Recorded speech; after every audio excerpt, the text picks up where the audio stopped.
Am I the a-hole for making my girlfriend leave the country? This is for the VOD, but just a little trigger warning. A lot of these stories in these streams are going to get a little bit messy, as you can see from the title here. Just want to throw that in there. Trigger warning for this story and maybe some future stories as well. This is my first time posting on Reddit, so forgive any errors or if the format is weird. I also can't give too many details as my girlfriend and a lot of close friends are avid Redditors. I, 28 male, have been dating my girlfriend, 27 female, for 5 years. We met in college where she was an international student. She started working after graduating while I am currently doing a master's. Her company was sponsoring her visa until they got bought out and she got laid off. She was given a limited time to find a new employer to sponsor her a new visa, and it really stressed her out. She was applying to jobs every day and did a lot of interviews, but unfortunately wasn't able to get an offer. She really wanted to stay since she loves the place and I would still be here in the country. While I was out with a buddy, he suggested that I sponsor her visa since we have been in a relationship for quite some time. I love her and I didn't want to see her so stressed out. I told her about the idea. I love her and I didn't want to see her stressed out, so I told her about the idea. She was hesitant at first. She said she didn't want me to think that she was with me so I could be her way to a permanent residence/citizenship to the country. I wanted her to stay and I wanted to do it. We consulted an immigration consultant and decided to do the paperwork on our own. She was the one who mostly looked into the stuff we needed to prepare. She still applied for jobs, but not as urgently as she used to. It took a while since we never really had anything joint. We lived together and just split the bills on our own. She had enough saved up to be okay for a while. I had to fill out some paperwork to be her sponsor, and I felt uneasy about it. I did want her to stay, but it felt like it was too much. Eventually, she was done with her part, and all that was left was mine. I finally told her that I didn't want to go through with it. She was very upset and asked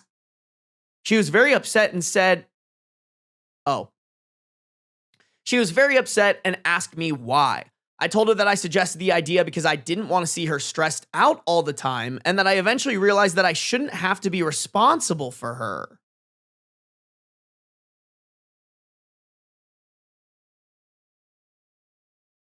Hey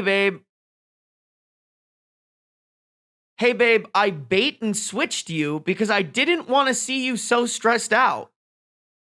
And instead of being stressed but looking for a solution, I led you to believe that I was going to give you a solution.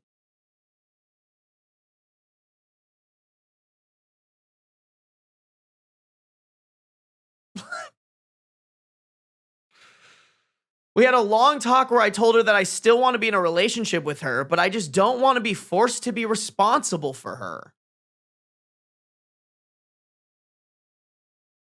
She said she felt very hurt by what I said. Okay, first off, I think relationships do assume some kind of responsibility for that person, no matter if you're getting married or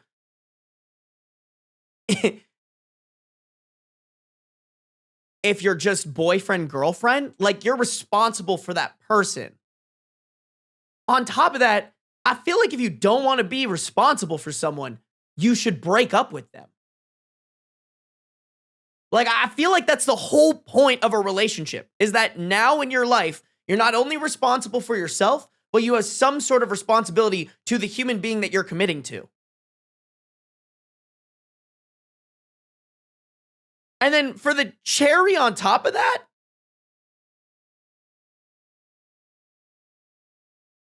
what OP said, it's not like, how do I want to put this?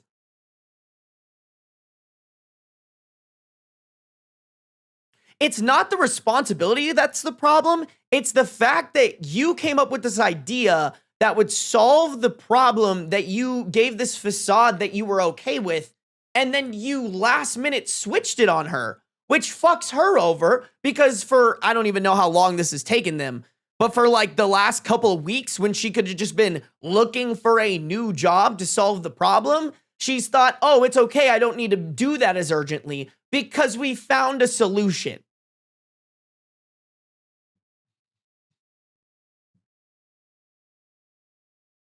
Things changed and she didn't really talk to me after. She kept applying for jobs and attending interviews, but eventually her visa expired. Before she left, I told her I love her and that I really wanted her to come back. However, she told me that she sees me differently after the things I told her. By the way, guys, sorry, I'm fixing things on the fly. Surprise, surprise, this guy's grammar sucks dick. It has been a few weeks since she left. I miss her cooking, her presence, and being able to spend time with her. I still want a future with her. However, our close friends have been telling me that I was an a-hole. I disagree, and I think they are biased. So here I am asking what Reddit thinks. Am I the a-hole?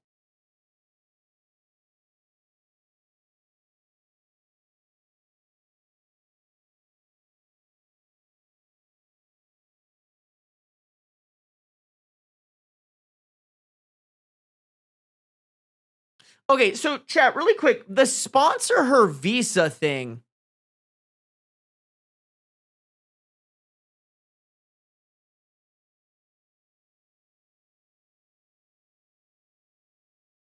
Honestly, y'all, I didn't even know that was an option. Is that different from them getting married and her getting a green card because she's marrying a citizen? And I'm assuming this is happening in the US, by the way, guys, just by the language we met in college. Like, if you're anywhere outside of the US, you usually say university.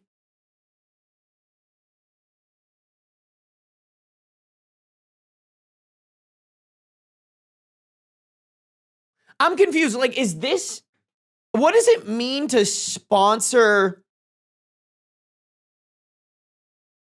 someone's visa when you're in a relationship with them? I actually genuinely don't know what that even means.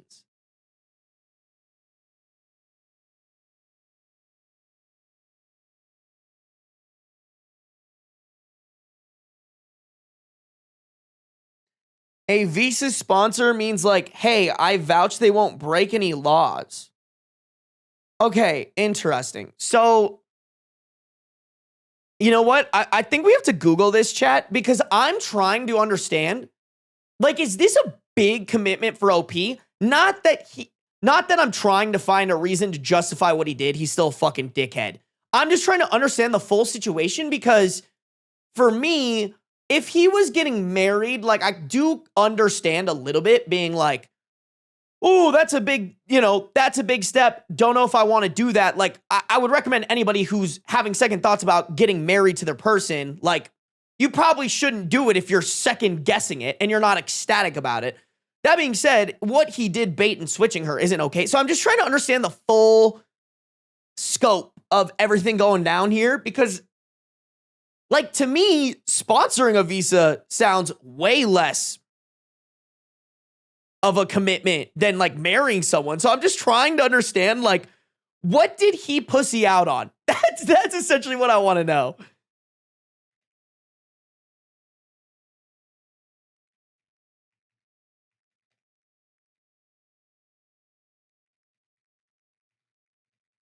Okay. So I looked up what is sponsoring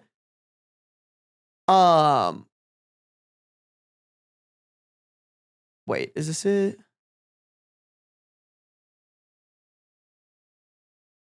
Okay.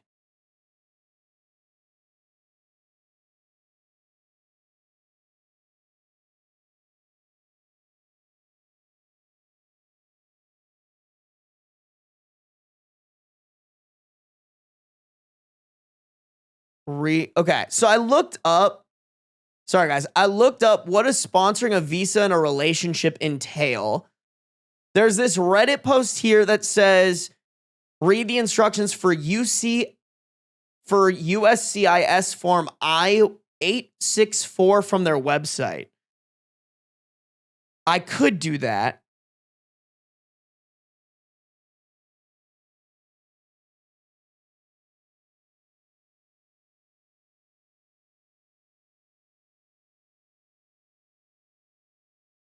Okay, that sounds like a lot of work. I just am going to read the comments.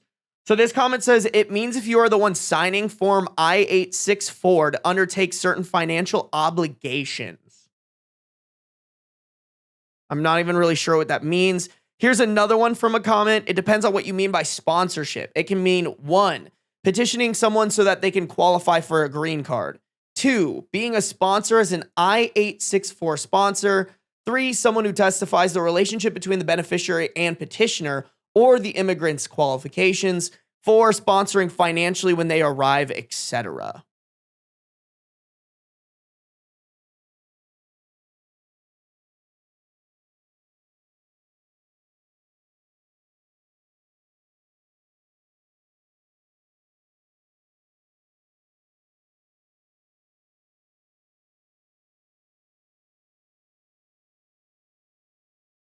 Okay, wait. Someone gave a short version. To release yourself from sponsor responsibility, the immigrant must work 40 quarters, in parentheses, around 10 years at a full-time job, or file for citizenship after 3 years if a marriage to USC holds, or 5 years if not. But sponsorship does not automatically end with divorce if they never file for citizenship, and many immigrants never apply for citizenship as there's no requirement to do so. And some avoid it because their home country requires revoking their old citizenship.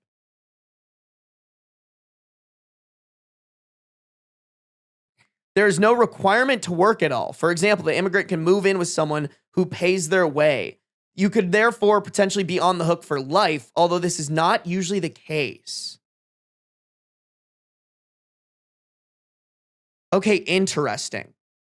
I mean, listen, it doesn't sound like not a big commitment. That being said, I still think the guy's kind of a pussy. Like, you can't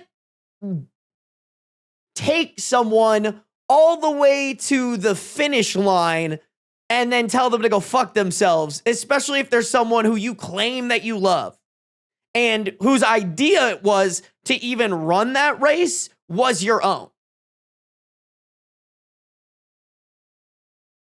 Like, it's not, sorry, I just went down that rabbit hole because I wanted to understand more of what he was like so afraid to sign his name to, which, to be honest, I don't even actually necessarily disagree with it. Like, if you aren't prepared for the consequences that this could entail, I don't think you should do it. That being said, don't wait till the last minute to be like, oops, don't want to do this. I know you could have been spending time looking for a job, but because I pulled out of this shit, you now have to leave. And then also not having the self-awareness to be like, wow, me doing that makes me a dickhead. Like, bro, your friends are saying you're the dickhead in this situation. You're probably the dickhead in this situation.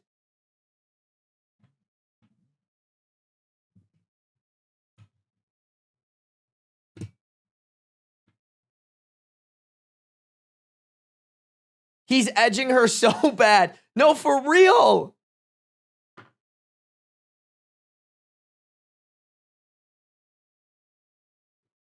This sounds like probably Canada or some shit. I mean, the language made me believe that it was the US. I don't know how immigration works in this country. I just know it's dog shit. So.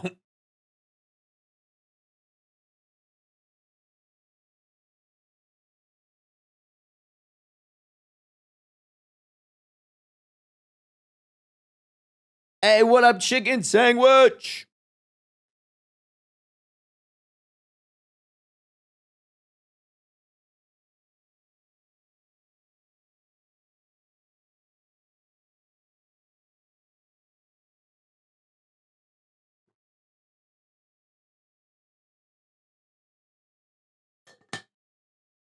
Yeah, I mean, we also know where this is going, y'all, so it's a little bit scary.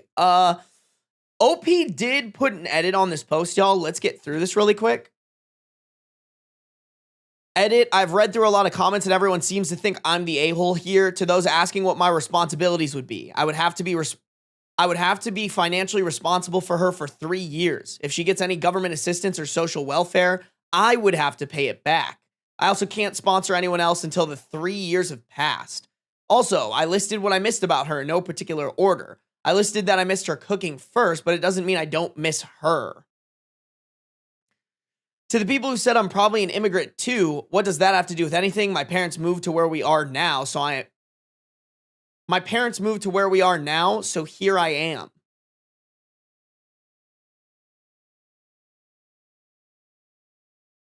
I mean, we're all a bunch of immigrants, bro. Like, that's the thing that blows my mind is when people are so against immigration. Like, how the fuck do you think you got here? Like, unless you're Native American, like, you didn't just spawn here, dog. I still stand by what I said. No one I know has to do anything like this. It just doesn't feel normal. I would want to eventually have a home with her, but I don't think anyone should have to be responsible for another person's decisions or their circumstances. It's just gaslighting if you convince someone that they should be. But that's not the problem here, bro. The problem is you wasted her time, got her hopes up by suggesting this yourself, and then couldn't follow through with it because you're a baby back bitch. Like, I actually agree with them here. If nobody is entitled, unless you have a kid, nobody should be entitled to you being responsible for their decisions or circumstances. Like, nobody should have to sign up for that. That being said, you offered to sign up for that, got her to relax and not look at jobs and solely focus on getting this paperwork done, and then said, JK, LOL, I'm not going to do that. That's the problem. I don't know if anyone will see this edit since it's been a few days. I have updates, so I'll probably do a separate post about it when I have time. Y'all, the fucking update for this, by the way. Oh, wait, there's another one. Wait, there's multiple updates before this? Okay, I mean, we got to read the other updates, but like the way it ends is a trigger warning, so just a heads up, y'all. Okay. Let's go to his updates. Okay. I didn't even know this had updates to it, y'all, but we got a deep dive. Alrighty. This is... Wait, sorry, guys. Let me make sure that I got it right.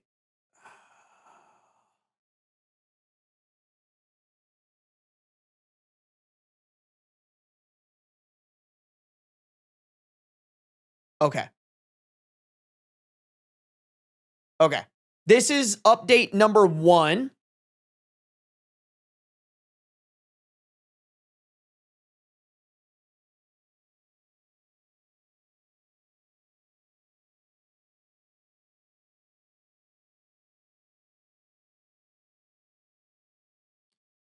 Update. I talked to her over the weekend. She didn't have time to sell her car before leaving, so she contacted me saying she did some paperwork to transfer the car to me. Girl, no, why would you do that? I mean, I guess she probably has to, huh? You didn't have any other friend you could transfer the car to? I would not trust this guy. I do understand that she felt hurt, so I told her that I would buy a plane ticket to go see her. She had never once went back to her home country after moving away, so I've never visited her home country. I wanted to show that I'm very serious about her and that I'm still committed, so I wanted to fly over to visit and talk things out. She immediately turned me down, saying that flight tickets are expensive and that I still have work. I begged her to let me, and she eventually said that she couldn't forget the stuff that happened and that she couldn't come back from it. I explained my side again and that while I understand that she is hurt, I shouldn't be forced to take responsibility for her and that I hope she would be understanding of that.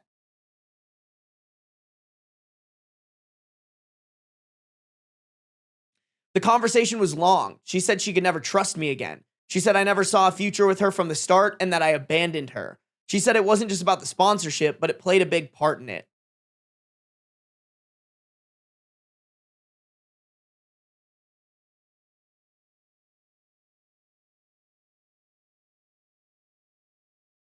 Yeah, I was going to say, like, you guys have to remember, they've been dating for 5 years too. Like, I don't know. I guess I can't say if I would be.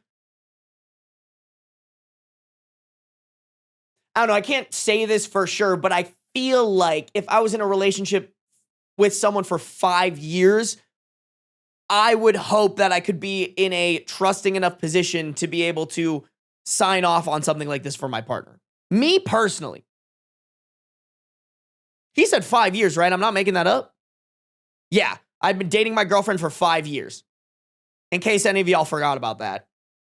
In the end, she told me that she still loved me, but she doesn't think we should be together. So yeah, to clarify a couple things. One, why I didn't want to go through with sponsoring her. I would have to be financially responsible for her for 3 years. If she gets any government assistance or social welfare, I would have to pay it back. I also can't sponsor anyone else until the 3 years have passed. Okay, and this is where my knowledge of how this shit works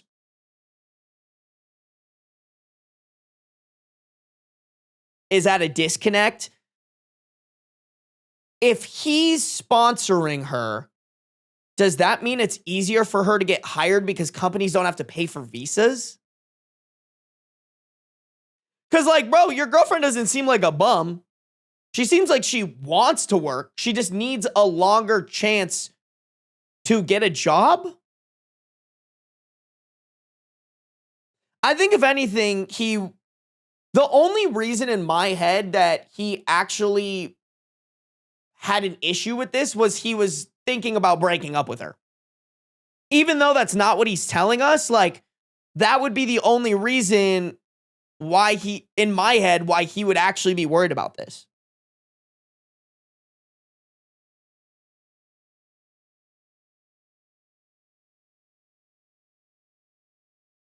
It's probably low-key that, like, alpha male, like, she's just trying to trap you. She's trying to get you to sign the papers, so then you're responsible and you have to pay for everything for her. Ah!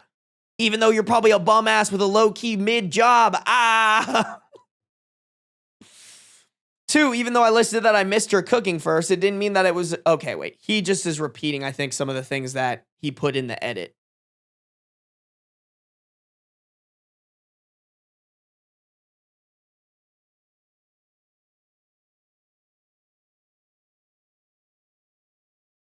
Okay, I think this last one is different, though. 4, yes, no one I know has to do anything like this. No one I know has to make the decision of whether or not to support a visa. I don't think it's fair for anyone to have to take on this much responsibility, and saying they should feels like gaslighting. I'm not saying that you should, but what I am saying is you shouldn't bait and switch them. And also, low-key, if you can't commit to that because you're worried about if you can trust your partner not to take advantage of it after being with them for 5 years, you shouldn't even bring it up. Like, you should break up with them. If you can't trust your partner, break up with them.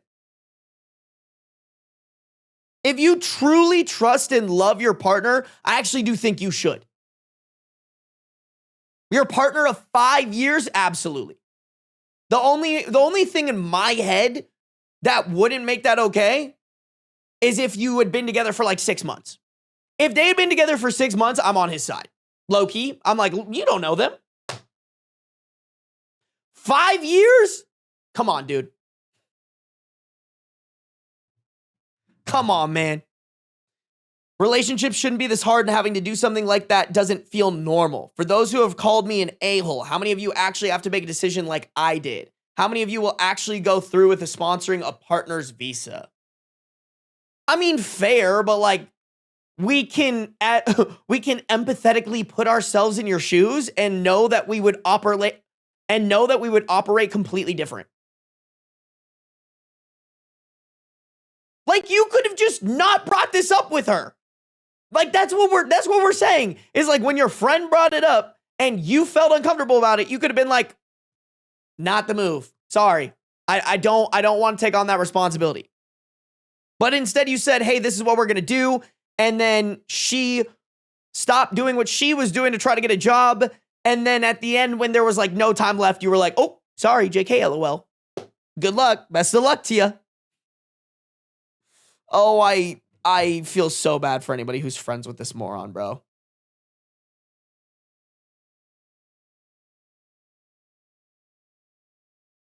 Crazy. There's another update after this, chat. I can't even fucking believe it. Hey, what up, Miss Morgan?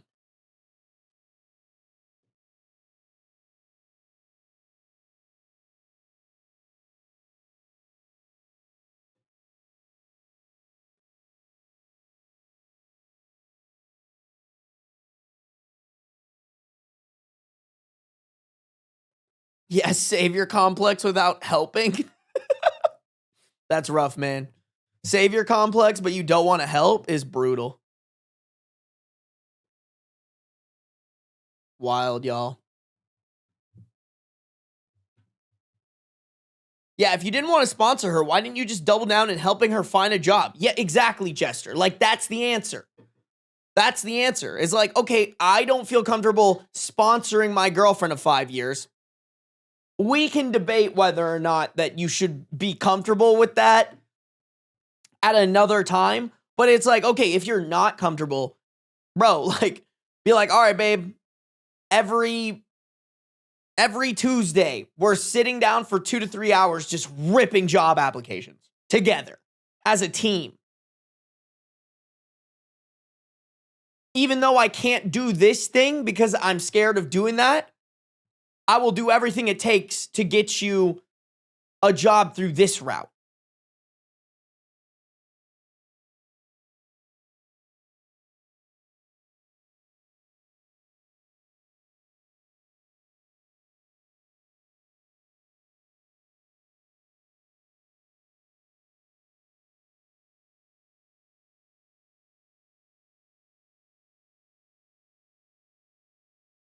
Crazy, bro. Let's do the second update, chat. I'm curious. Like, even the second update, other than them breaking up, was like, excuse me, even the first update, other than them breaking up, was just him basically being like, I'm actually not wrong. I'm the victim. And it's like, okay, dude, bro's victim maxing. Like, he just wants to be the victim so bad. He did nothing wrong, even though the whole internet and his friend group are telling him he did something wrong. Could he do the same in update 2? Let's find out.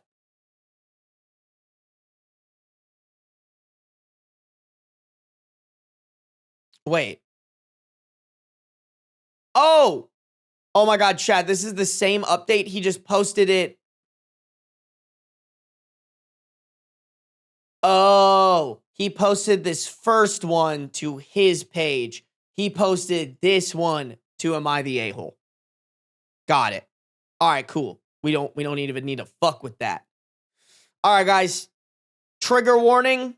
Here is the scarier update. All right, guys. Just throwing that out there. This one definitely, I mean, you guys can tell by the title of this one. Little trigger warning. If you can't handle that, now's your time to leave. All right. So OP posts that update. Oh, sorry. Wrong one. Okay, so OP posted the update, and then he posted an r/relationship advice. My ex-girlfriend committed suicide after she broke up with me, and everyone is blaming me. It literally has 0 upvotes and 1.1K and 1,100 comments on it, bro. Somebody did. Wait, did I X out of it? Fuck, I might have X'd out of it. Hold on. Here we go.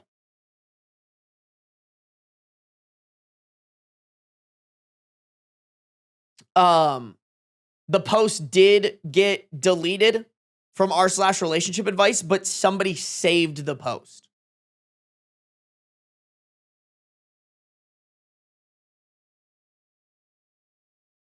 Although, wait. Is that the original post? Hold on. Okay.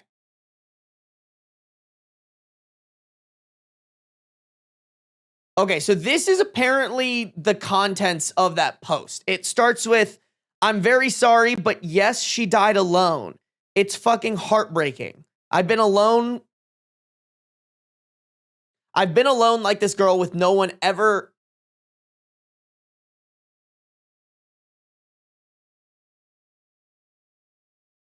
Okay, his exact typing of this is, I've been alone like this girl with no one, never had no one deport me to what I'm assuming is bad country because she left.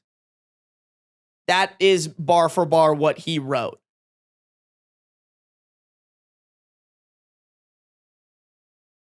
I think what he's trying to say is, I've never been alone like my ex-girlfriend, along with no one has ever tried to deport me to what I'm assuming is a bad country because she wanted to leave that country so bad. I think that's what he was trying to say there. Surprise, surprise, this man has the grammar ability of a toddler.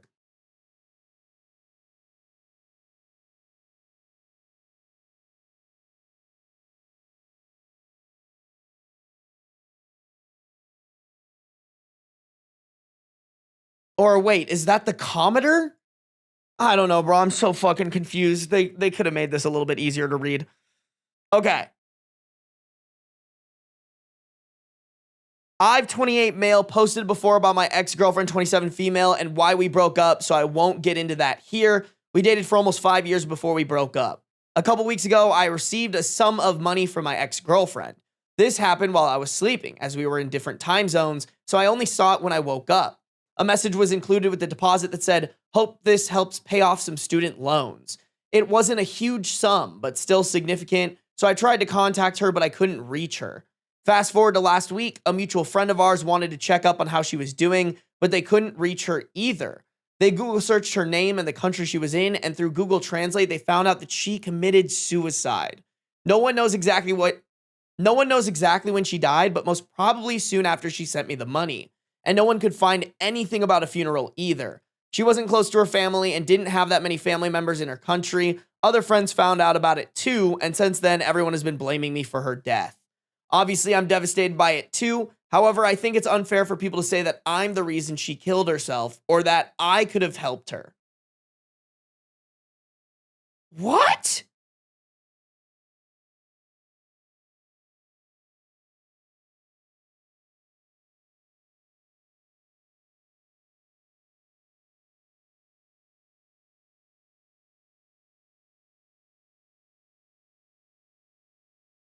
Bro, that's insane. That is an insane level of delusion.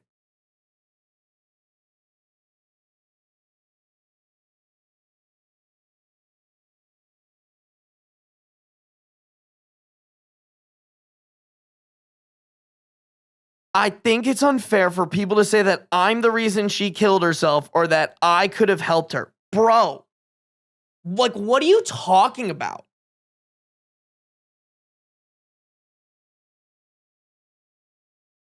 Like, you're not the reason she's in this situation?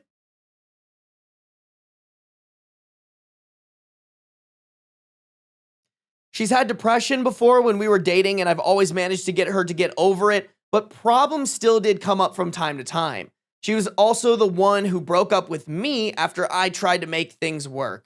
After you bait and switched her and then got her deported. Like,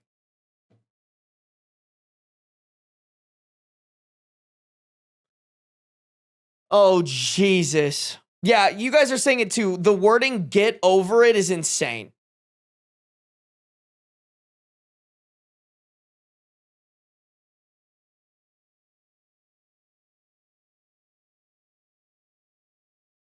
This incident has very negatively impacted my relationship with my friends as I work with some of them in school. Some very close friends have also stopped talking to me.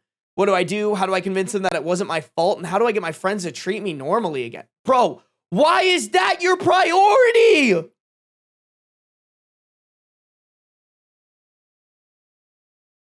Hold on. Hold on. So hold on.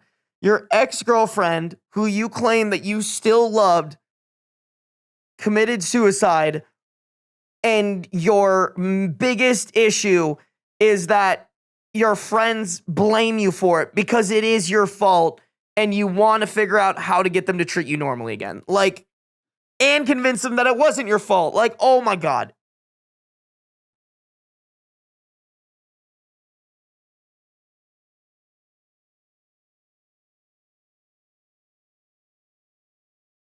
That is absolute. This is the most insane, like, narcissist behavior I've ever seen in my entire life.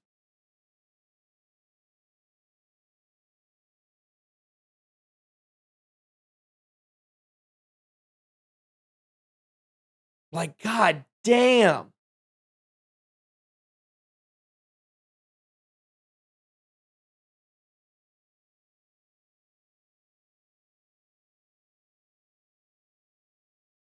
Holy fucking sociopath, man.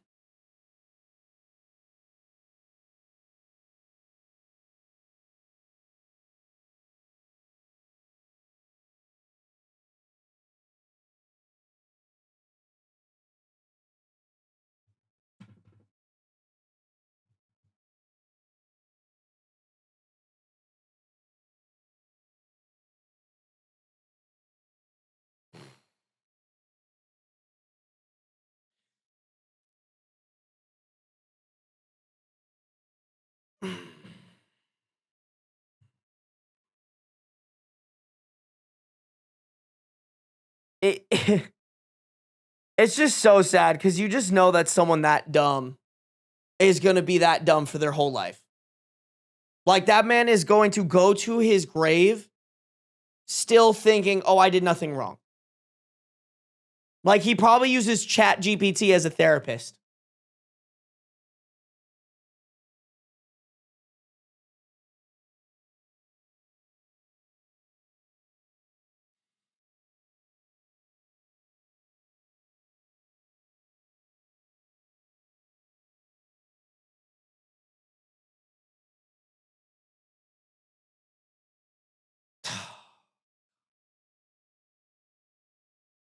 I just, like, I genuinely am, like, speechless. Like, how do you get through to this guy as a random person on the internet when he doesn't even understand that, like, hey, bro, if all of your friends hate you, probably means you fucked up.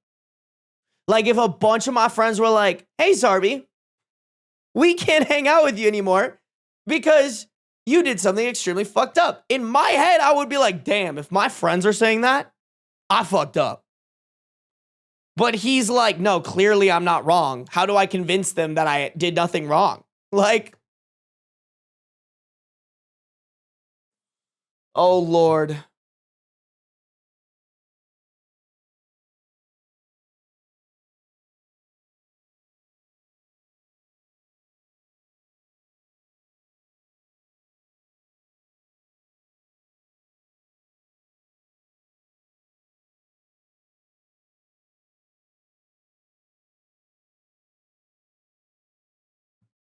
Ugh.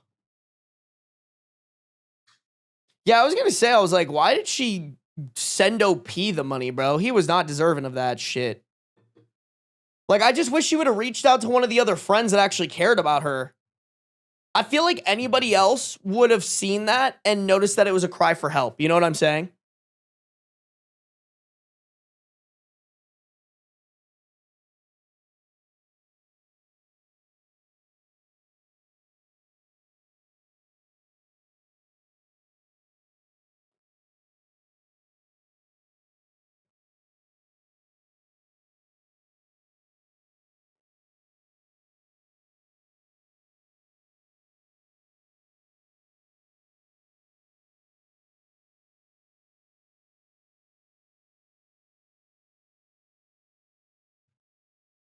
That's insane, bro.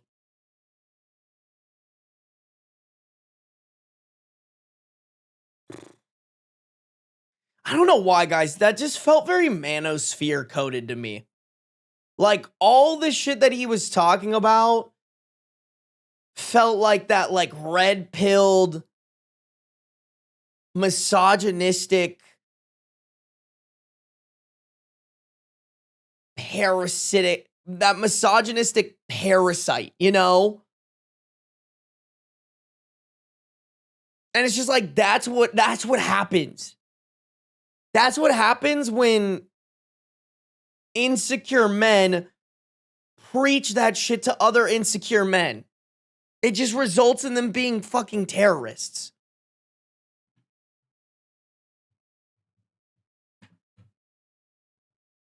Literal proof that he did not love her at all. That's how I feel, nonchalant bust down. At no point in this am I like, yeah, bro, this guy was really in love with her.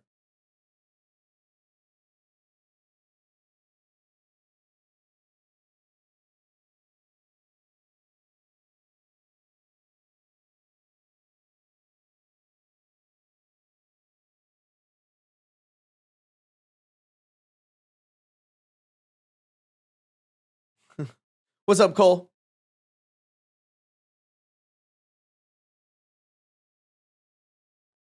Bro, just insane, man. All right, chat. Oh, the worst part is there's more evil stories coming, chat. Just more evil shit popping. Well, let me... Oof.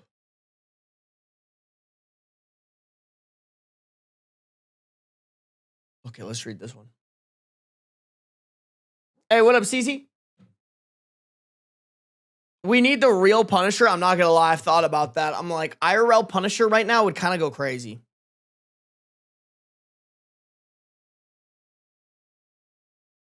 Hollow Demon, thank you for resubscribing for 2 months at tier 1. Thank you. Sorry, I just saw that. I appreciate you. Thank you, Hollow Demon. Yeah, bro,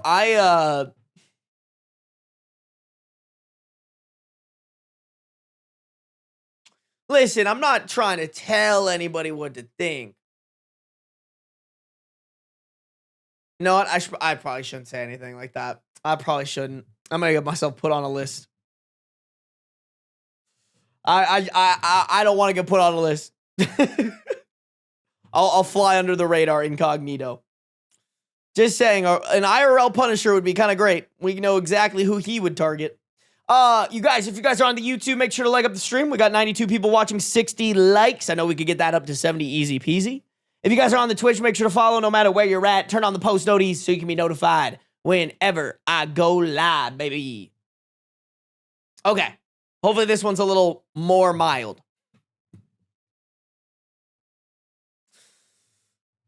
Me and my wife have been married for 1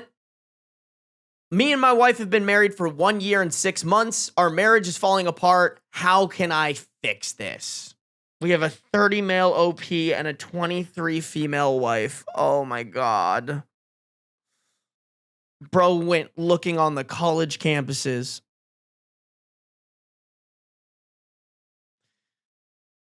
Me and my wife have been together since September of 2024, met online, and it was love at first sight on our first date at a local bar. Dated for 6 months and got married in February of 2025.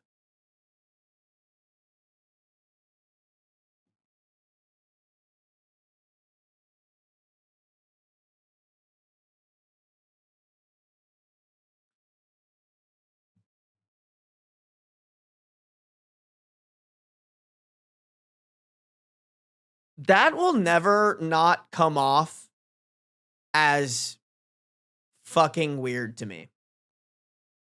Like, I know some people leave comments, they're like, oh, I dated my husband when he was...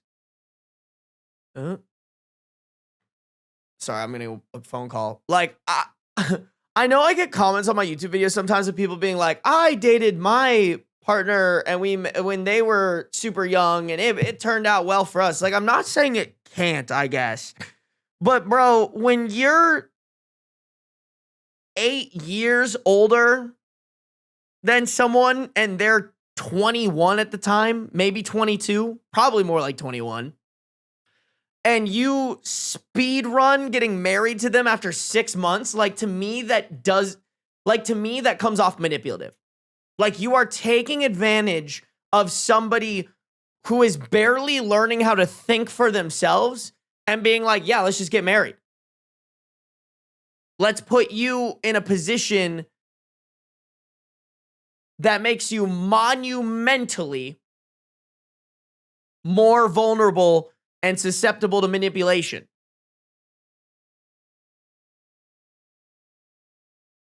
Like, that's crazy. No, it's still a red flag system code. It's still, here's the thing, y'all. We've like read stories where like it kind of works out and it's fine. Like, I don't want to sit here and be like, every age gap relationship like this is awful. That being said, one like this, absolutely.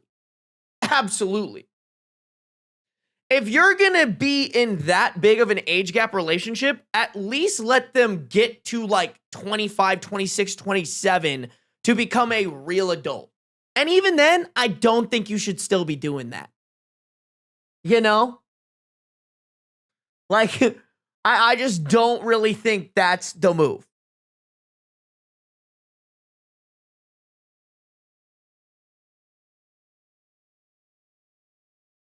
Like, yeah, see, I was 28 when I met my 37-year-old husband. I think that's fine, Levicino. I think that's fine.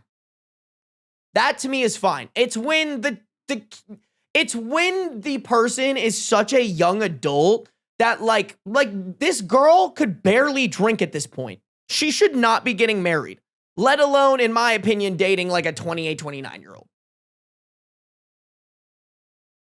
And then getting forced, I'm going to say force or manipulated. Let's say that. And then getting manipulated into marriage. Okay, so they got married in February 2025, moved in together, and stayed in an apartment in Georgia for a year until April 2026. Backtrack to July 2025 is the time she got pregnant with her first child. Did he say that? Oh my God. They have children. Oh my God. Pregnant with our first child while on vacation to Hawaii. In parentheses, she works for a hotel chain, so she gets crazy cheap discounts anywhere in the country. So every couple months or so, we would make the occasional hotel reservation to take advantage of her discount. In parentheses, this is important later. Around December, her pregnancy symptoms became concerning. Fainting spells, Around December, her pregnancy symptoms became concerning. Fainting smells, what the fuck? Fainting spells, massive weight loss, irritability, headaches, etc. So she quit her job to stay at home, so I became the sole provider for our family. And am still now today, July of 2026. Okay. Fast forward to our son's birth in March of this year. December until now, the pregnancy was very hard on her and our son was born, in parentheses, a C-section, a week shy of the 9-month mark. Very healthy, 9 pounds, no health problems whatsoever. We spent 3 days in the hospital until my wife was healed up enough to be discharged from the hospital.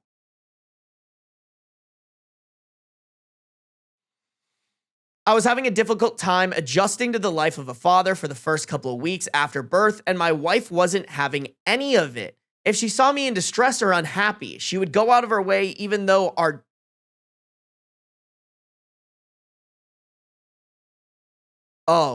she would go out of her way.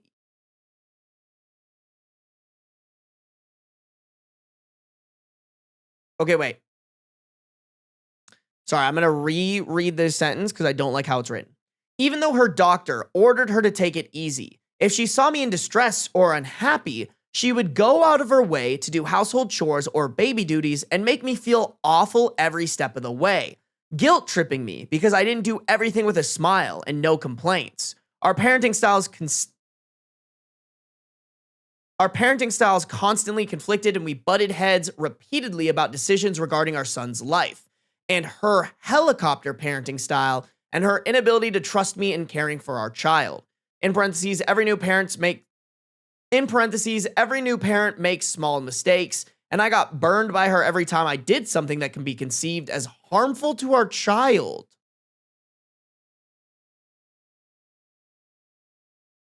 Okay, but what are you doing?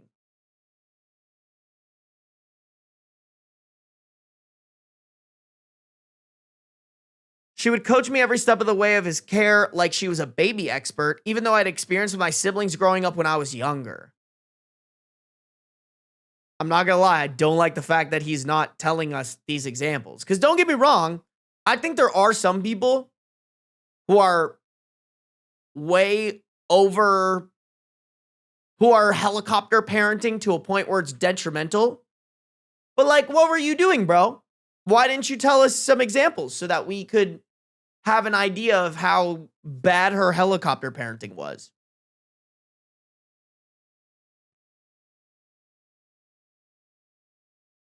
Our 1-year lease was up on our Georgia apartment at the beginning of April. In parentheses, also my job was contract work and had expired. So the following month after our son was born, we agreed to move back to my home state in Texas away from her family. So I really respect her leaving them behind to move across the country with me, especially since she's actively recovering from her C-section at the same time and has been in constant pain.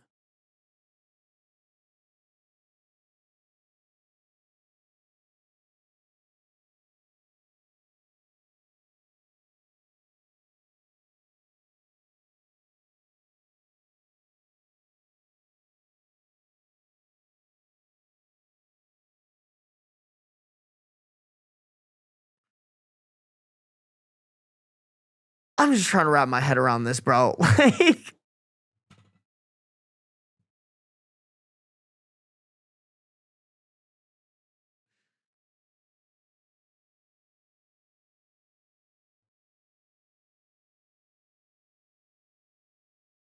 Like, bro, I really respect her leaving them behind to move across the country while she's healing from a C-section. Like, bro, you shouldn't be respecting her. You should be feeling bad.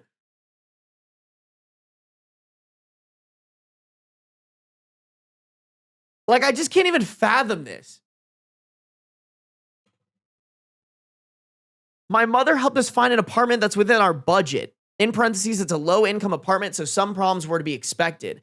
And we had to take her word for it being a safe home for our family, but has been nothing but a nightmare since we moved in.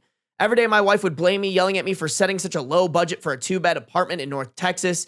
In parentheses, $1,500 a month after bills. And I've been unemployed since February, living off of savings, which she believes is the only low income areas have.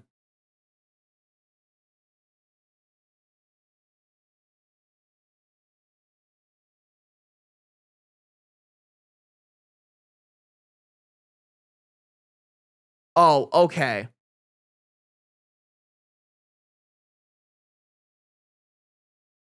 She believes that North Texas is the only low income area to have millipede infestations. In parentheses, maintenance has done nothing to solve this. Sorry, guys, I'm kind of like in real time trying to edit this to like make more sense.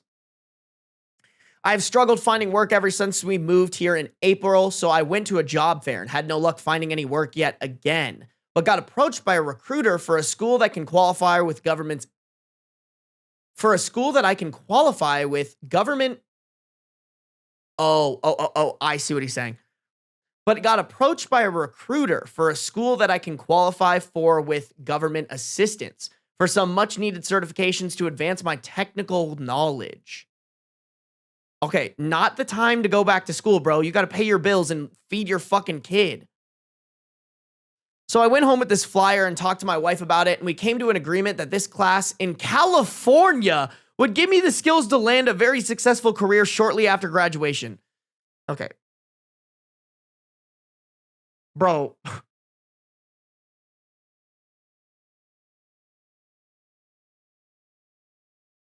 Why are we moving again?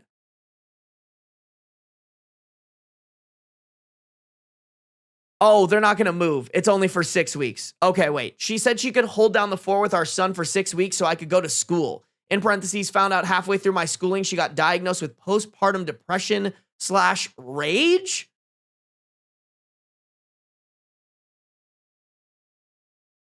That, that's not a thing, right? Am I crazy? That's not a thing. Postpartum rage isn't a thing. That's him talking about how he feels about it, huh? Okay, yeah, that's not a thing. Wait, postpartum rage is a thing? Is that a thing? Is that something you can legally be diagnosed with? Oh my God, it is. Damn, this is the first time I'm ever hearing a postpartum rage. Okay, I guess that's important context that he's not making this up. Okay. Whew. I thought he was making that shit up, chat.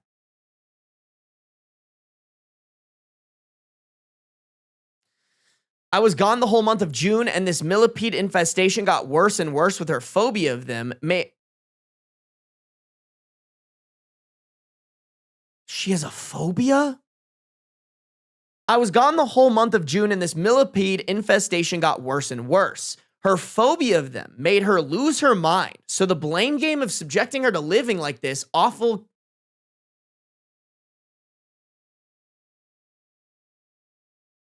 Sorry, y'all. I just want to really clarify that this dude just writes run-on sentences. Like, this whole fucking paragraph is an entire sentence, and he didn't even add a period at the end of this one. So I'm just trying to, like, IRL fix it while trying not to get rage baited by all the stupid shit he's saying. Hold on. I was gone the whole month of June, and this millipede infestation got worse and worse. Her phobia of them made her lose her mind. So the blame game started of subjecting her. Sorry, I'm going to rewrite this. So the blame game started. She said that I subjected her to living in these awful conditions, and this continued every day for almost the entire 6 weeks. Fortunately, right around the time I left our son, he had started sleeping through most of the night. So the restless nights of infancy were coming to an end, but he was still very clingy and constantly cried when she would put him down. There we go, y'all. I had to, on the fly, fix his shitty grammar. Now, these are the real problems and the purpose of this post. That's been the major issues these past couple of weeks that I desperately need an outside perspective for. What? Wait. Hold on. Everything that you just described up until this point are major issues, bro. How are you going to tell me that these aren't... How are you going to tell me that these aren't the major ones? He cheated on her. That's my prediction. He for sure cheated on her. While at school, she had a very hard time caring for our son as the only main person caring for him and fighting a bug infestation at the same time. Turns out my son developed a serious rash across his body from them. I had offered her solutions, suggesting her to stay at my sister's house as she had a spare bedroom to escape the bugs. I gave her my mother and best friend to watch our son 2 days a week for a few hours so she can have alone time to take care of errands and herself because our son's been overly clingy, needing 100% of her energy. And eventually she stayed at a hotel for a couple nights to cool off and decompress, but she still got progressively worse until one of these nights, she told me she had to leave the apartment and take a flight to another state to get away since she's been alone and depressed. In parentheses, I called her multiple times a day. What could I really do?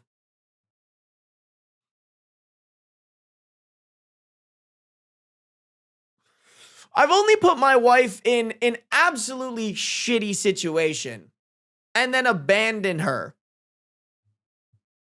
What could I have done, chat?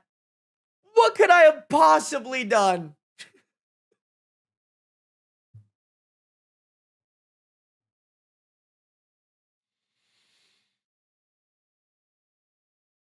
She had told me nothing about her coming back. She had a meltdown and told me she regretted everything, meeting me and having our son, called me a terrible husband, the whole 9 yards. I begged her not to leave with our child and to stay with my family, but she wouldn't budge and told me she doesn't know if she would ever come back and ignored my calls after telling me all of that and told me to try to stop her. So naturally, I panicked because I thought I'd never see my son again, and while still being stuck in California, mind you, so I made a bad judgment call and called my family at midnight and begged my mom with tears in my eyes to go get our son from my wife because she's packing to take him to another state the next day. So she drove over to the apartment with my stepfather and completely caught her off guard, and she let them in and tried to manipulate them into thinking everything's okay. But after about half an hour of talking to her and explaining that she can't just run away without my permission and offering to watch our son for the night, they gave up and went home to leave.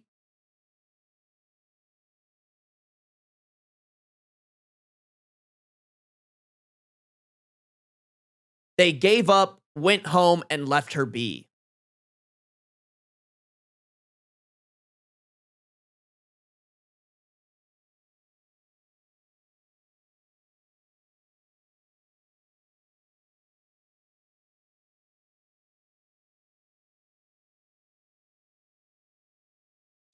So she called me back and exploded, telling me I got my family involved in our marital affairs, ambushed her in the middle of the night, and tried to kidnap our son from her when the entire time I was secretly on the phone listening to the whole exchange. So we talked about separating, and for the next couple hours, with tears in my eyes, I cried out, begging her to stay and keep our family together, which she agreed to give me another chance. No, girl, no. You need to get out of there, bro. Oh my god, this shit show just keeps going. Oh my god. Fast forward a couple days, my mom offered me a rental car and a hotel room to meet her for the weekend in Vegas for her annually scheduled trip, since it was a small drive from where I was in California. In parentheses, I didn't have to go to school on the weekends. Wait, is this to meet your mom?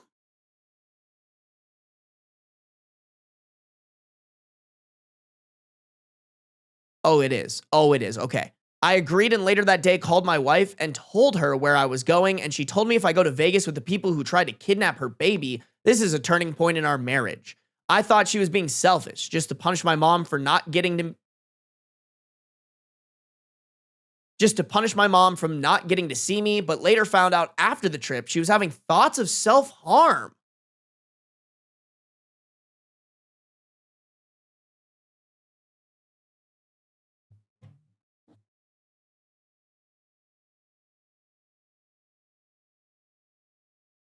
Okay, I think the she here is referring to the wife, not the mom. So, against her wishes, I went to Vegas for the weekend because my mom's older and sick all the time with heart issues and high blood pressure. So, I did this because I didn't know how much longer she had. Fast forward to present day today, when I got back from school, she told me to make it up to her by being gone for 6 weeks and showed me a cheap hotel room in the Florida Keys with her hotel, discount for a four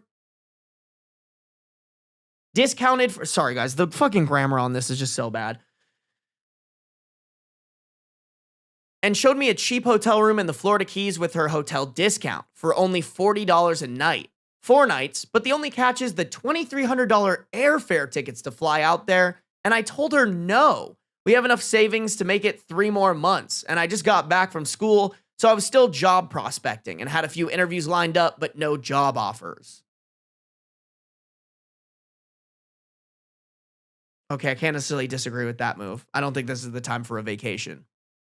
But she insists I'm going to get one of those jobs anyways, and we will be able to afford a new apartment, in parentheses, to escape the bug, since we got a medical document for our son from our doctor to waive the fees to get out of our lease.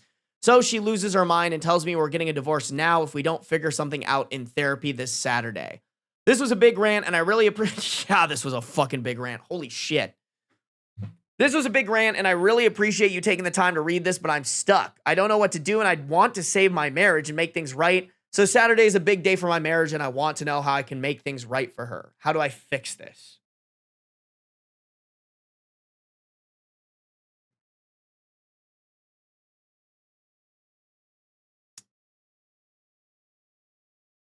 Okay, little edit to add more details, and then we'll hop into the fucking reaction for this. Oh my god. Edit, from what I've seen in the comments, let me rephrase one important detail I didn't find important until brought up several times. She immigrated to America in 2020. Her only family in Georgia kicked her out to the dogs, and she was living on her own for 2 years before I met her. She's fully disowned them and will never see them again. She would never return to them and has talked about returning to her home country, back to her parents' home.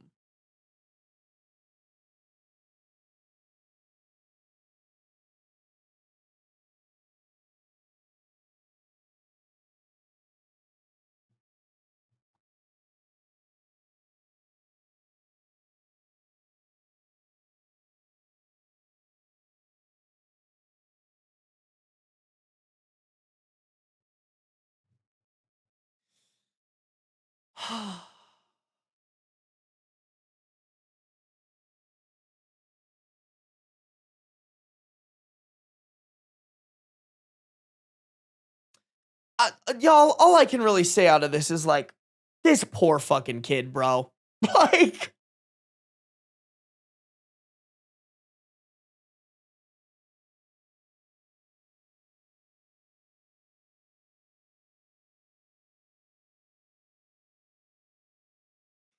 there's just so much that went wrong that I'm like, I, at this point, I don't even know where to start. There was so much shit in this.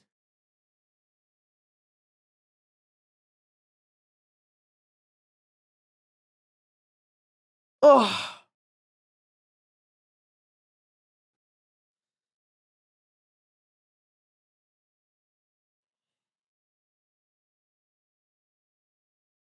I don't even know where to start, you guys. I genuinely cannot even fathom where to start with this. Yeah, this dumpster's on fire. No, for real. It's not even a dumpster. The whole fucking block's on fire.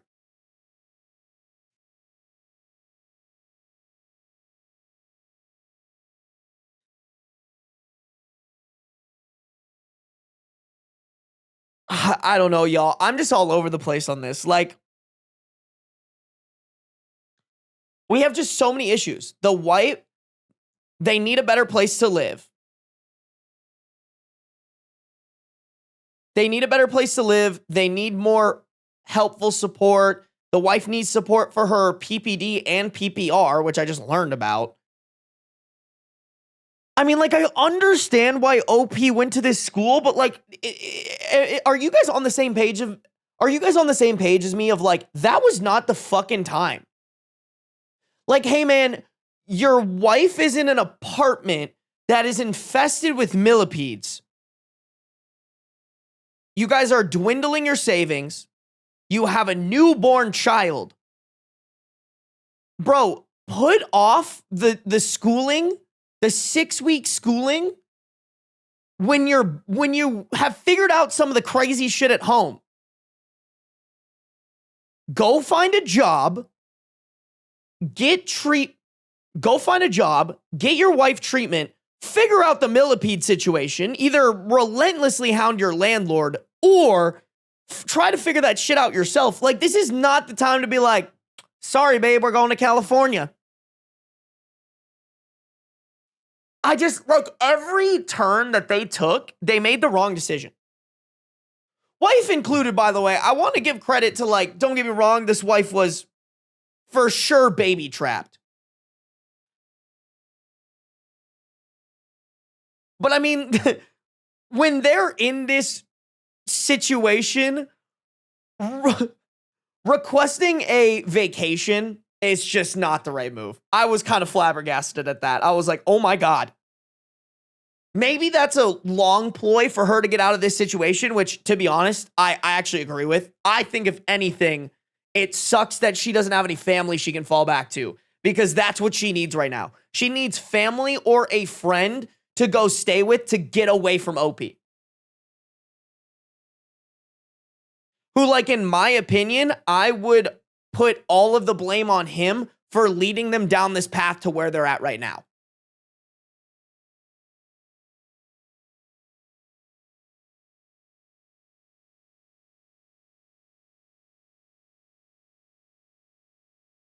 Sounds like she just wants a room without millipedes. That's what I'm saying, bro.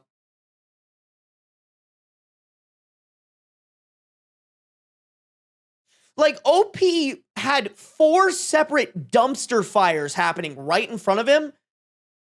And instead of figuring out how to put out those fires, he was like, fuck it, bro. I'm just going to go get certified in California. Hey, bro, what about what's going on here?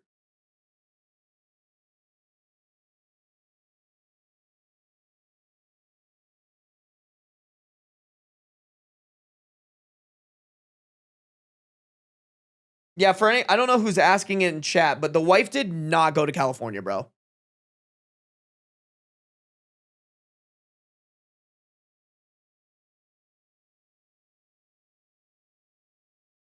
6-week course in California. How much you want to bet it was an Apple certificate? I mean, I'm not going to lie. I have a friend who works in the Apple stores. They get paid pretty well. That's very helpful of you, Media Master. I was assuming that it was like not a legit certification, me personally. But I could be wrong at that.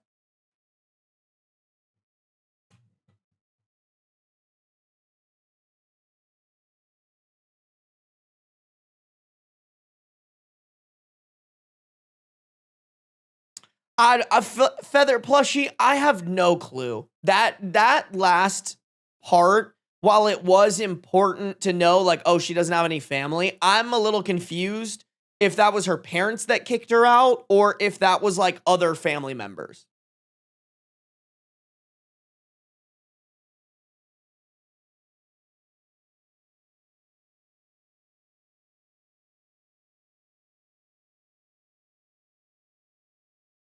Ugh. Miss Morgan, the only thing that is at least worth pointing out, the only thing that's worth at least pointing out is technically, I think she would be considered kidnapping the child if she took it across state lines. But you're right, it is terrifying. That whole thing was terrifying. I don't even know, bro. Like, if I'm being honest, you guys, it sounds like as much as like the wife is totally like the victim here. And I really hope that she has friends who can support her and give her like an escape from this situation. To me, and this is makes sense because of how young she is. She sounds immature. You know, like she is heavily relying on OP, who's also immature, to like solve issues while she's also dealing with her own issues that she is not mature enough to handle because she's fucking 23 years old. So it just sounds like a steamroll. Like, I'm not blaming her for that. I'm just saying, like, it is just a fact that she's immature and doesn't know how to handle this, and that's not her fault. Because she was fucking tricked into marrying this man who really should be the mature one here. It's just so sad, man. Like, I don't even really know what she can do or what he can do. Like, if OP was in front of me, I think all I could really tell him is, you're a fucking dumbass. Like, not only are you weird as fuck for speed running marriage and a baby with someone that young, but also you've just proven that you are not mature enough to handle this marriage, let alone any other marriage. Like, I don't know what the fuck you were talking about ditching your wife in those awful conditions for 6 weeks. Like, you should have locked in, fucking get a job at McDonald's, bro. Put the fries in the bag. Figure out a way that you can not dwindle your savings and pay for your fucking family and be there to help with the issues that you guys are currently experiencing. Like, that's all I got.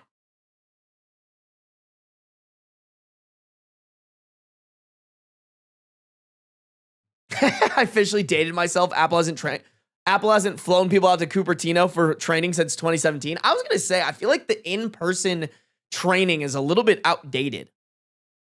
Unless you guys are like, unless it's like the same state, like everything can be done online nowadays. Hold on, I got to see what the comments are saying on this post, y'all. I stopped reading after OP said that his wife doing chores was guilt tripping him. Oh my God, I totally forgot about that part. I totally forgot about that part, bro. Talk about wee woo. I just want to be the victim so bad. You're 30 years old and calling your mama to save you. Grow the fuck up. Your wife had a traumatic birth. She is 23 years old and you're acting like a child. Get a job, be a man, and handle your shit. No, that's how I feel too, bro. Like, he's doing everything except for this. Get a fucking job, be there for your wife, figure out the current issues that you have, stop creating more fucking issues. Living in a house infested with millipedes and you're shocked she doesn't want to live with you.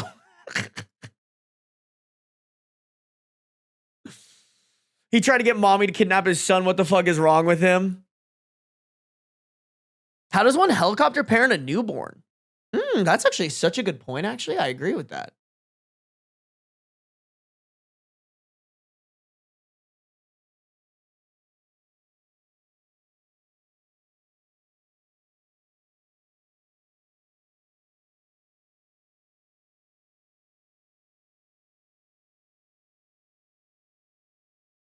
On top, you use your family at every step to steamroll her. That's so true. Why the fuck is the family like not supporting her more? I think that was kind of the thing that I was surprised by too, is like, if your mom and your sister are so close and you guys are struggling as heavily, like, why are they not there to help?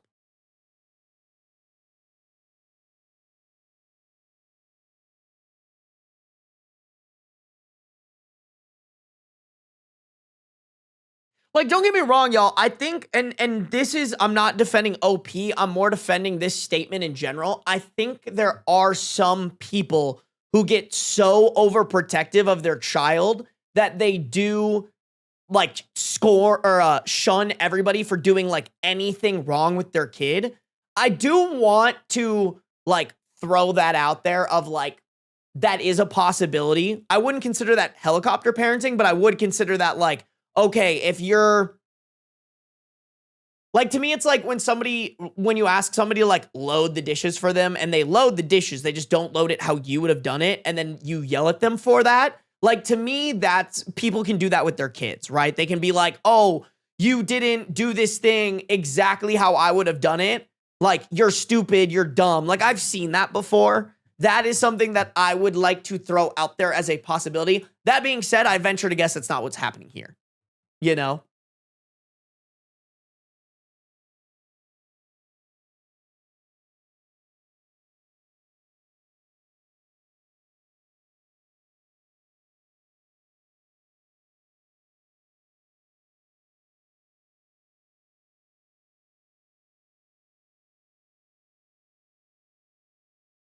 It's because they're probably only on OP's side. You're probably right. Oh, hold on, y'all. Oh my God, bro. Why does everybody bother me when I'm fucking working?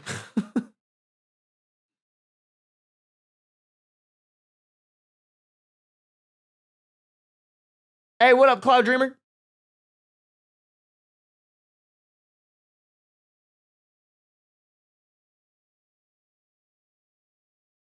I think most of the wife's issues stem from OP, not from immaturity. Sim girl, I just have to disagree with you on that. Don't get me wrong, OP isn't helping, but like a 23-year-old in the situation that she's in, I'm so sorry, you can't convince me that a 23-year-old would be mature enough to handle that. It like, she is hurting and she is in constant pain from her surgery. She's dealing with a kid. She's dealing with millipede. She's dealing with a fuck ass husband. Like, I'm so sorry. There's like, I don't think I would be mature enough to handle that. You know? Like, I can't even imagine that. I can't even imagine that, bro. Like, that, me calling her immature is not like me. Like, that's not like a roast or a diss. That's just like inherently like factual when you're that age. Like, I truly think you are too, and I might be wrong for this, but I think you're too immature to handle a kid if you're below the age of like 24, 25. I would even argue those numbers are pretty low. Me personally, I would argue, and like, not saying that in like, you know, when you call someone immature, it's like a mean thing to say about that. Not like that. More immature on like, there are just things that you can't be mature about when you're a certain age. You know? Like, that's how I feel about it. Is like, you just, there's no way in my head that a 23-year-old can be mature. Like, there's just no way they can be mature enough to properly handle a kid and all the other shit that's happening there.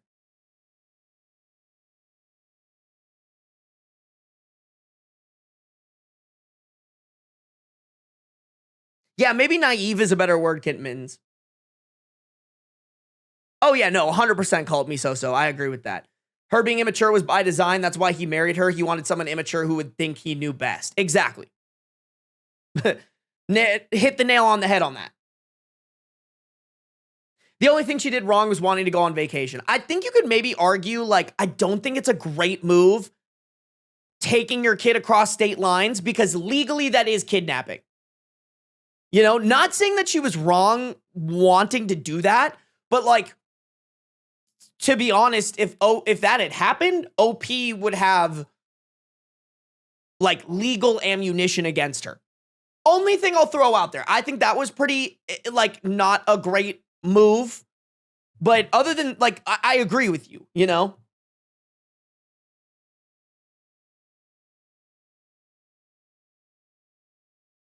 So sad, man. Just so sad.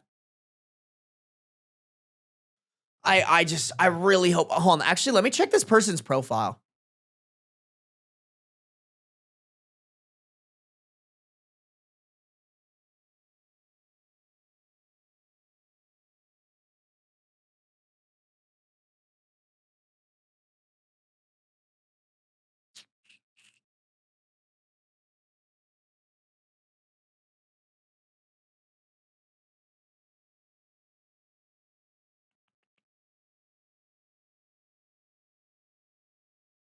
Okay, he hasn't replied to any comments that are really helpful.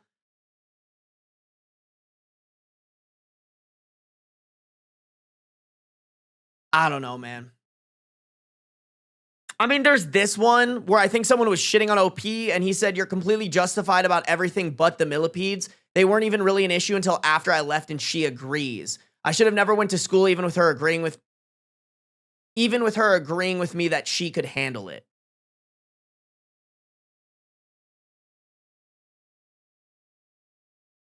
I don't know.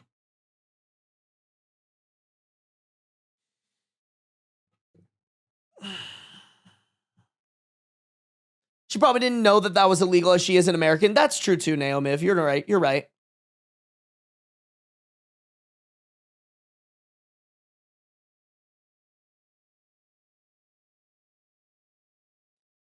Oh.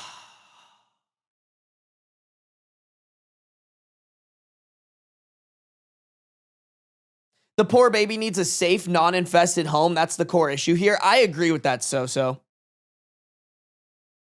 Like, I don't know any of the Texas rules, but like, I think if this were me, my two priorities, and like, don't get me wrong, the wife's pain and postpartum depression / rage is important. But like, to me, it's like, okay, if I can only focus on two things, it's one, getting the millipedes out of here because my wife and my baby need a safe place to stay.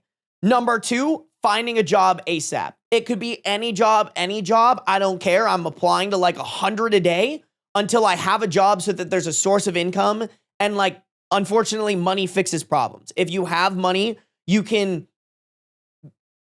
pay for a lawyer to go after the landlord. You can pay for a exterminator to go after the millipedes. Like, to me, that is like the top two issues. But instead, he was like, fuck that. Which I guess he says that he didn't know about the millipede thing, so fair. But then move to the next problem. Like, you don't create another problem of like, okay, now there's a parent gone.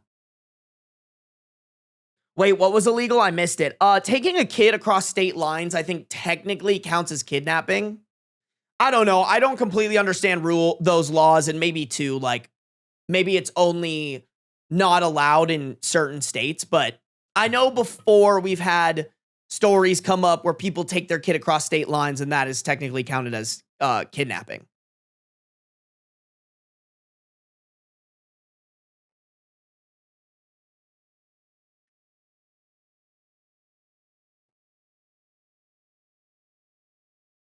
At best, OP is incompetent, neglectful, and an asshole. More likely he's a manipulative More likely he's a manipulative, abusive piece of shit. I think it's more of that second one, Media Master.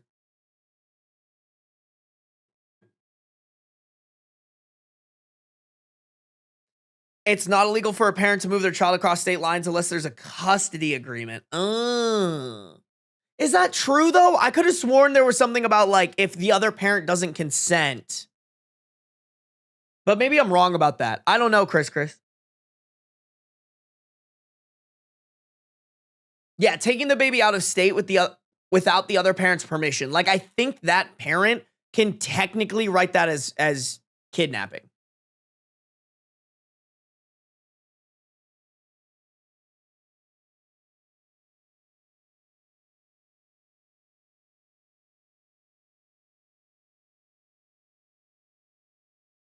Yeah, bro, I'm sure it's different for everybody. Y'all, you guys know this. I'm not gonna just like grab beans and bring them in here. Beans breaks are not given to you. They are blessed by beans.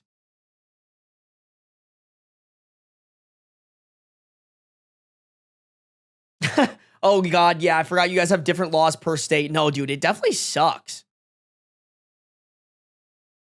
Like, it definitely just sucks that there's like different hoops you have to jump through. Hey, welcome to the stream, Mona.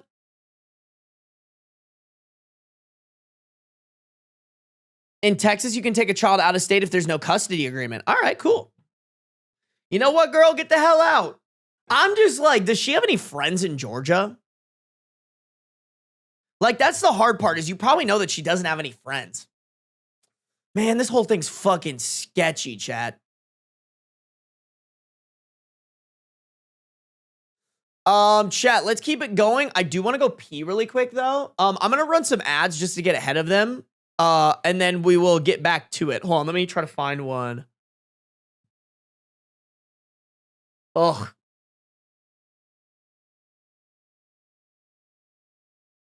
Oh, you know what, chat? I'm pretty sure I read this one before. But I'll just reread it again because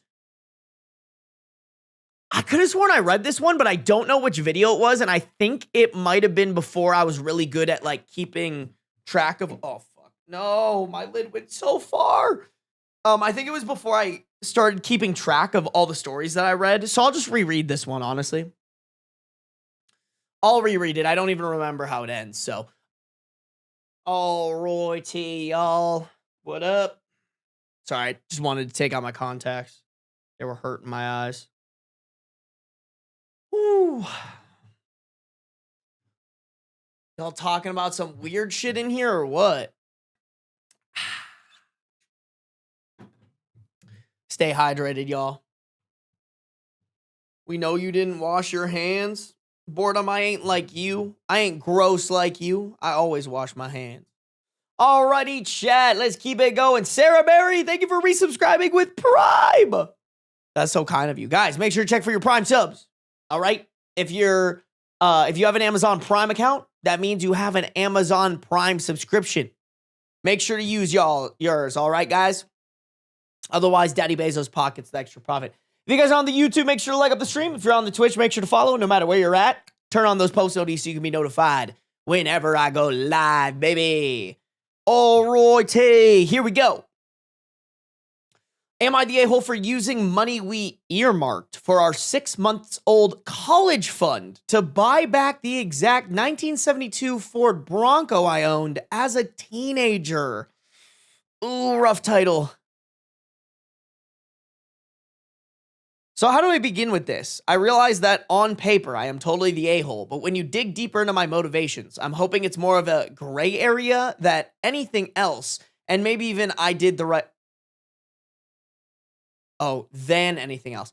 I'm hoping it's more of a gray area than anything else, and maybe even I did the right thing.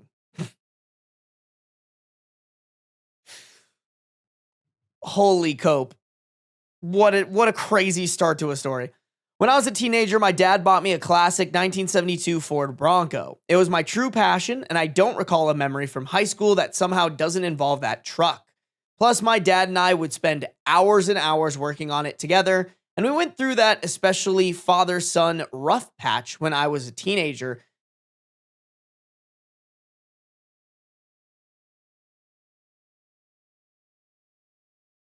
Another OP that cannot fucking write sentences. What's new?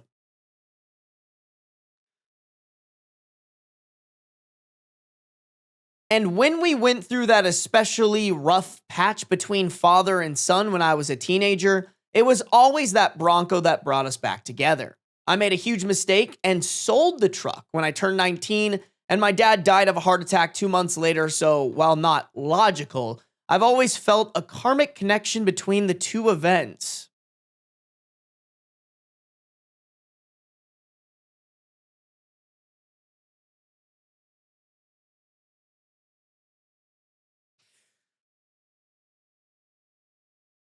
Bro, wow, what insane timing. We had a baby in early February. She is our first and the light of my life. Wait, how old is OP now again? He hasn't said. Okay.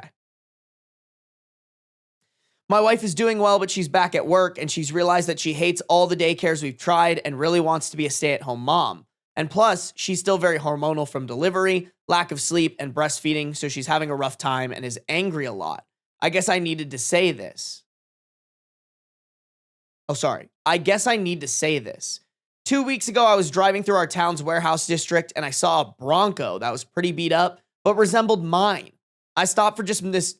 I stopped for just nostalgia's sake. I stopped for just nostalgia's sake, and the owner came out and let me take a look inside. My dad and I had glued a wheat penny under the dash as a sort of security measure. So I just sort of checked, and goddamned if it wasn't my Bronco. I asked him if he'd ever consider selling it, and he said, sorry. I asked him if he'd ever consider selling it. He said, actually, someone was on the I-25 as we spoke from Colorado to buy it for $21,000. Wait. Why the fuck are Broncos from 1972 going for $21,000?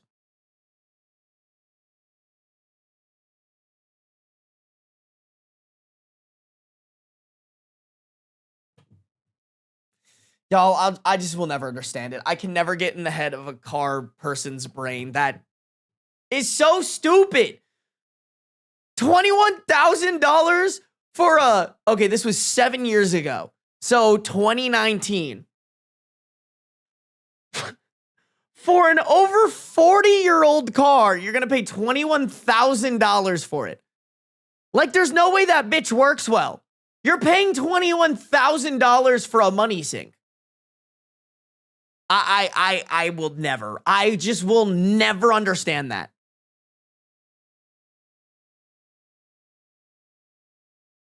Like, in my opinion, you might as well just burn your money. Wait, why? That's crazy. $21,000.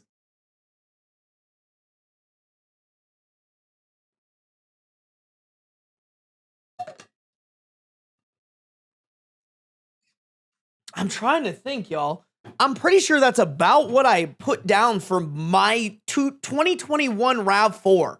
Like, at least that bitch isn't gonna break, knock on wood, isn't gonna break down on me at any God-given minute versus a 1972 Ford Bronco. Like, there's no way that car's in tip-top shape. I'm sorry. Compared to my RAV4, ain't no way. I'll fucking put money on that.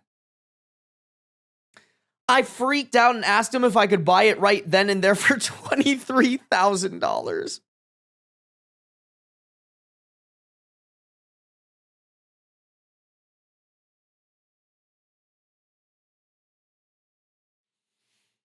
He said if I could come up with the cash, then yes. I had been procrastinating setting up a 529, so I had $12,000 in savings that my wife's parents had given us.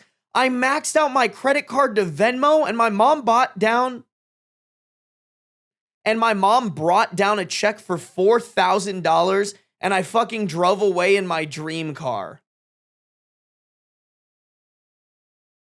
Hold on. Hold on, bro.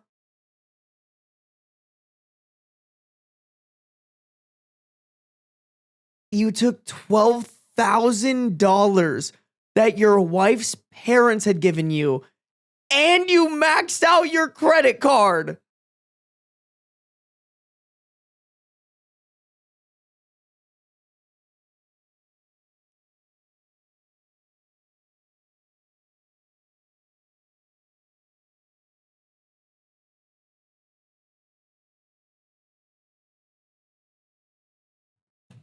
Bro, if I'm the wife, the divorce papers would be on the table the next day. I would just be like, what the actual fuck? I would be like, I married a fucking idiot. Like,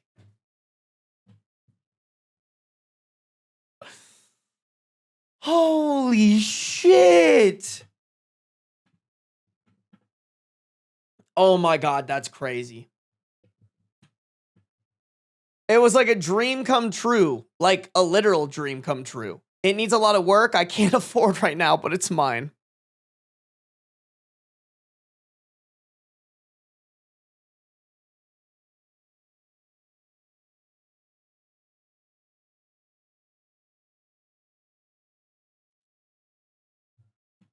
So not only did it cost you money that you didn't have now, but it also will continue to cost you money in the future. Wow. Just wow, bro. Oh my God. I need to remind y'all that he started this by saying, I'm hoping it's more of a gray area than anything else, and maybe I did the right thing.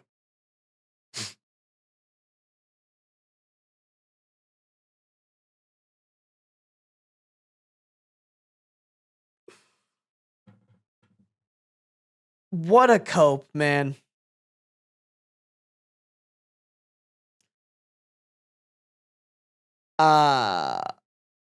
It needs a lot of work I can't afford right now, but it's mine, like in my driveway mine. Again, I can't even describe what a joy this is. My wife and her parents are furious with me. They feel I was deceptive, that a real, and I need to really specify to you guys that real was put in quotations, man would have sacrificed anything and everything so my wife could stay at home with his kids, and that's setting aside that they gave us the money for a college fund. My point is my daughter is only 6 months old. We have 18 years to set up a college fund for her, but this Bronco means everything to me, and if I wouldn't have acted, it would have been gone forever. Now it can be the same connection between me and my kids. To me, it's the literal meaning of happiness.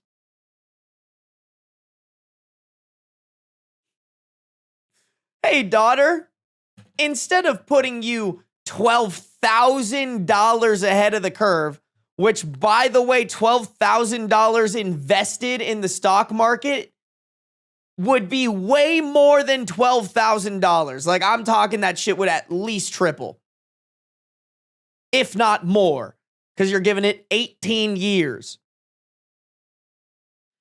But instead of that, instead of putting you ahead in life, here's this fuck-ass car from 1972 that we can work on together.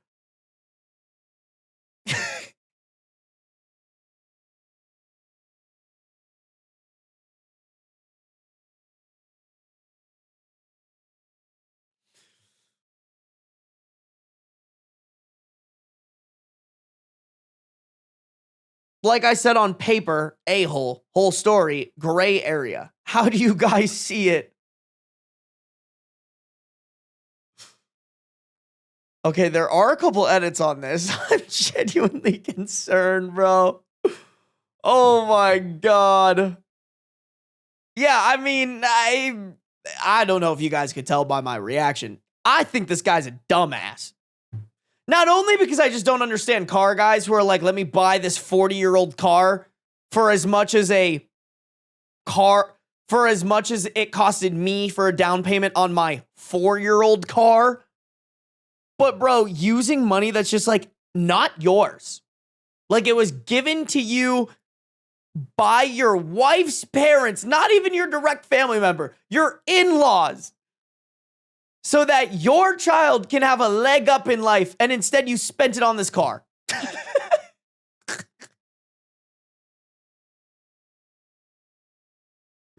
I don't even see the gray area. Like, OP has to be colorblind. He's pointing out gray area. I'm seeing red flag. Like, yeah, bro, this wife, if she doesn't get the ick from this, I don't know what will, you know? This would just be the most rude awakening if my wife pulled up and a car that she told me was used was bought with money that was supposed to be used for our child's college fund. I would be like, we got to wrap it up. This shit is done, girl.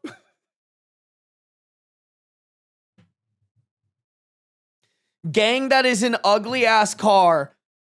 Is it actually? I've always thought that Broncos look cool, but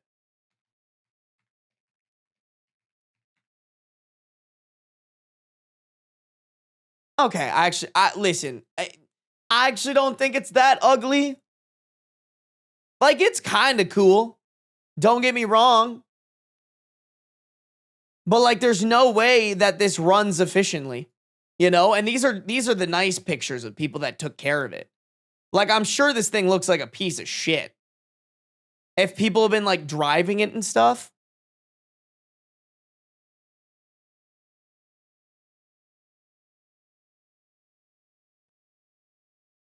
I don't know, listen, this might be controversial, but I don't think you can have a car hobby unless you're fucking rich. Sorry to like gatekeep that hobby from you, but like, especially if you have kids, there has to be a better use of that money. Call me crazy. Call me crazy. The money that you dump on that car can be used on your kids. I'm sorry, bro. Sell the car and lock the fuck in.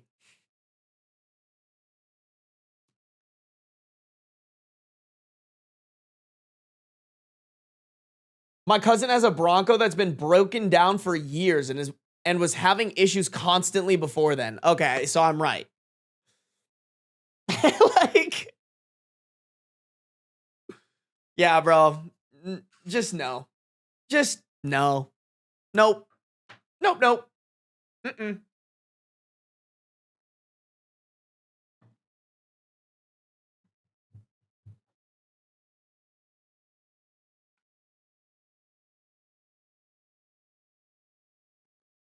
The funniest part is that he came on Reddit being like, surely people will validate my gray area thing.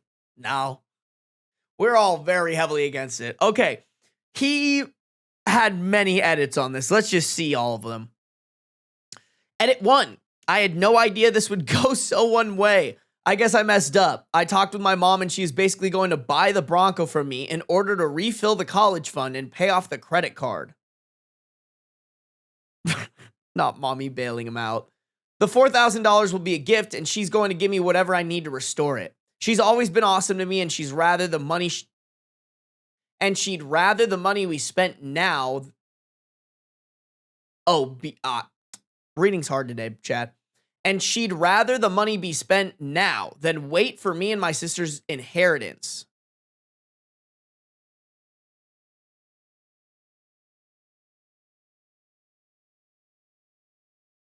Wait, hold on.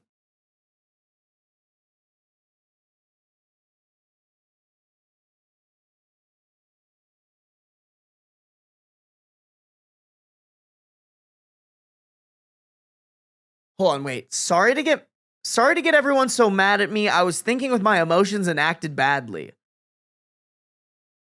Hold on, so your mom's gonna buy the car back? And then still give you the money to restore it?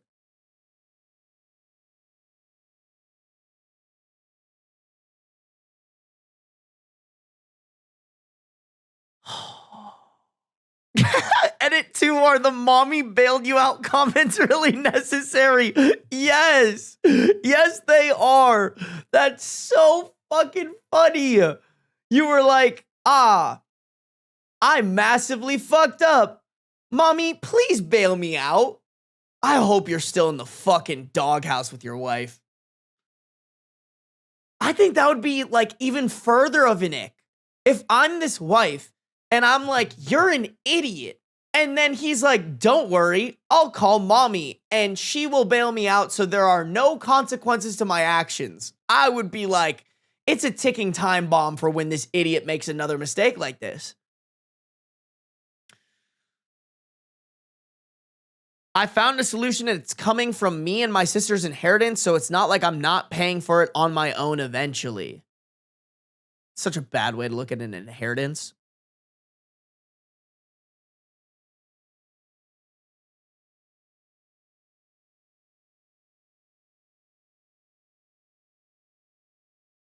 Edit 3, my inbox is so buried, I have no idea what those icons are that are where gold used to be. Does anyone know what those are? Okay, I have no idea what that means. Edit 4, I'm getting a 403 error whenever I... Okay, wait, so he's just basically having issues.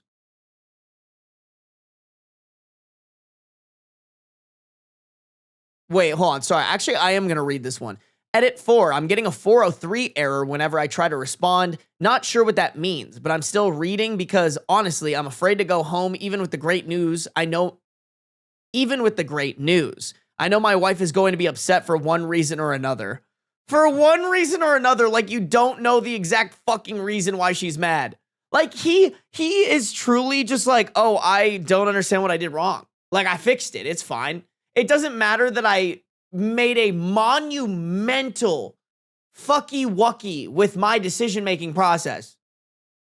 But mommy swooped in and fixed it, so clearly everything's okay.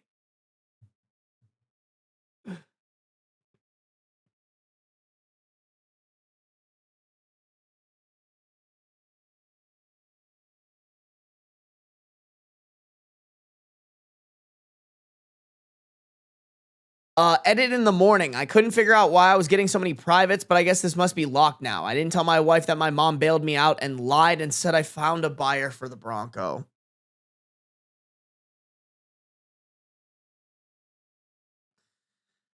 Hold on. Hold on. So you...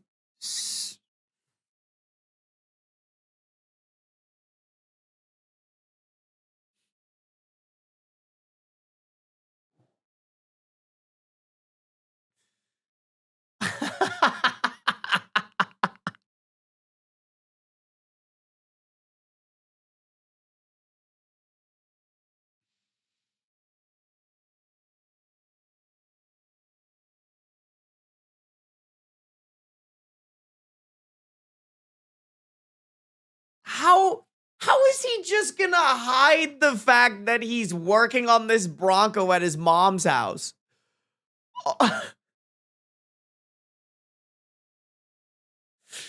Oh my God. I'll figure out how to cross that bridge when I get there, but my wife was so relieved that I had come to my senses. I don't want to disappoint her. It's going to take all my lying skills to pull this one off over the next few years.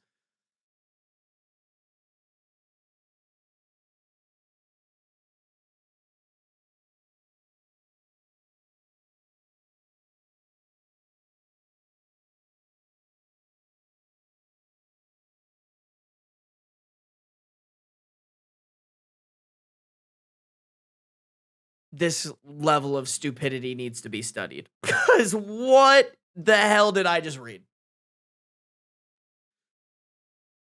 Please tell me there's an update where OP's like, my wife found out and divorced me because I'm a fucking dumbass. Please, that would heal me. That would genuinely...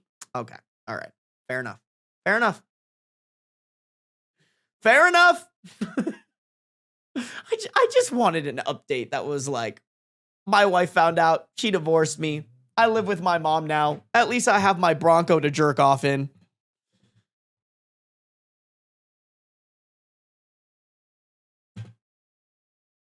Don't worry, guys. I fixed the fact I betrayed my wife's trust by lying to her and hiding this from her.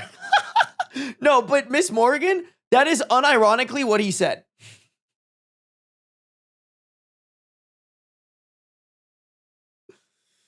Don't worry, guys. It's all fine because I lied to her. Problem solved. I'll just have to continue lying to her for the next however long we're married. She'll be on her deathbed. She'll be on her deathbed and I'll whisper in her ear. She'll be on her deathbed and I'll whisper in her ear, I kept the Bronco. Like, dog. I can't. I can't believe it, man.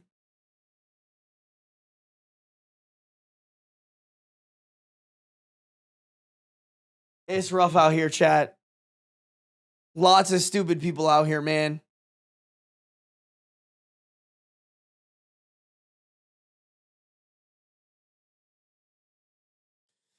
Fuck, chat. There's so many terrible ones we have to read, bro.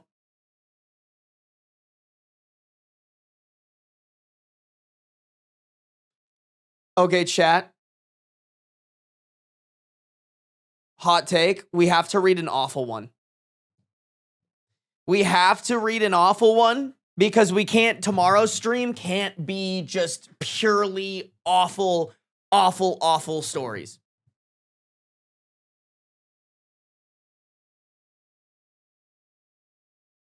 Because I'm counting 3. I'm counting 3 that we have to cook through. So we have to at least get through one of them. All right. So just a heads up, y'all. This one, actually, I don't know if there's a trigger warning for this one, but it's in r/pro-life. So you can already guess what kind of fuck shit this person's gonna be spewing. All right, guys. Just want to give y'all the heads up. Alrighty, chat. If you guys are on the YouTube, make sure to like up the stream. That'd be greatly appreciated. If you guys are on the Twitch, make sure to follow. Angry Celeste Meow. Thank you for your Prime sub. Thank you for the Prime. Guys, if you have a Prime sub, make sure to check it out. Make sure to use it. It doesn't have to be on me, but any streamer of your choice. If you don't use it, Daddy Bezos just pockets the extra profit, bro. All right. Okay, here we go, chat. Let's do it. Let's do it. r/pro-life. I hate it when they call us misogynistic just because I don't think women should be able to kill their children. All right. You're already wrong on one of those facts, but let's hear this stupid idiot. I guess in their eyes, I'm anti-choice, and I guess they're right. I'm against the choices that end an innocent human life for mostly selfish reasons. A lot of them, in parentheses at all, use another woman's trauma, rape/sexual assault as an excuse for their selfishness. It doesn't get more misogynistic than that.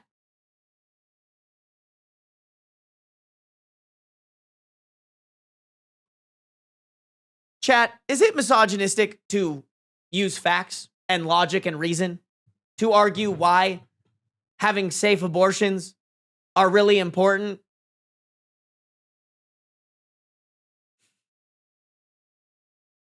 Is it misogynistic to just know things?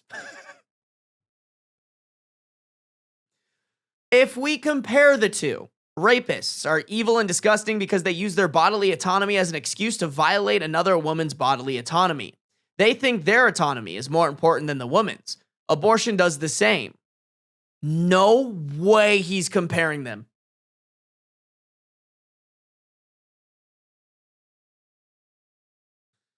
The pregnant woman uses the excuse of bodily autonomy to violate the bodily autonomy of the innocent human life she is carrying. Both are evil, as both violates the bodily autonomy of a precious, innocent human life.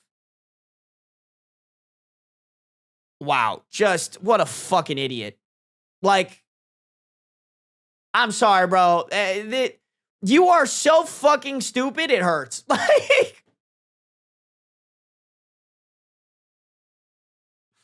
yeah, one of them is an evil man doing the most evil thing you could do to a woman other than just killing her. And the other one is a woman making a choice of whether or not she should bring a child into this world that she does not deem is responsible to bring in this world. And all while doing that, just getting rid of a clump of cells. I hate this shit because it's so fucking annoying what they consider innocent human life. Like, all right, bitch, pull that same energy when you jerk off. If you're a guy and you jerk off at all, you are terminating human life. How dare you fucking joik your peanuts? How dare you? Those are millions of sperm cells that could turn into humans. I don't want to hear about a man jerking they shit ever again. You jerking your shit is the equivalent of a rapist. You are violating the bodily autonomy of those sperm cells. How dare you? How dare you? Yeah, see how fucking stupid that sounds? Idiot. And surely if the woman was R-worded and kept the baby, they could take a paternity test that would determine if the baby was conceived in that rape and convict the rapist. Okay, clearly this fucking dumbass does not understand how the American court system fails women every single fucking day. Like, dude, use Google. It takes like 5 seconds to use Google and learn about how this exact situation that you're describing, somebody has gotten off on.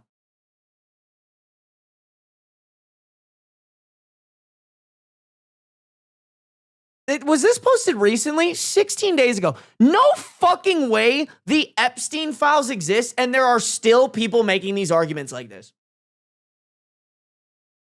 Bro, there are thousands of pages of evidence and nobody's been arrested yet. What are you fucking talking about? Acting as if our court system actually fucking worked. Abortion also allows men to sleep around and escape responsibility of raising a child / getting a job to pay child support. I'm going to be so...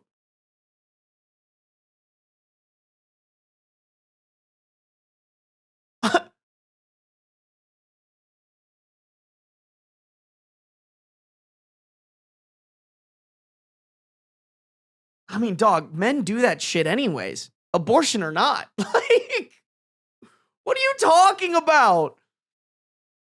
And it also implies that women have to choose between a career or motherhood, even though women are capable and strong enough to do both. Abortion implies that women have to choose between a career or motherhood, even though women are capable and strong enough to do both.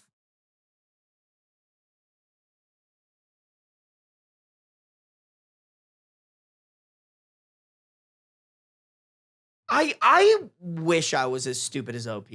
Like, he must live in sunshine and rainbows land. Or she. I guess we don't know the gender of this moron. I'm just assuming it's a man. Women are capable and strong enough to do both. Okay, doesn't mean that everybody wants to do that fuck shit.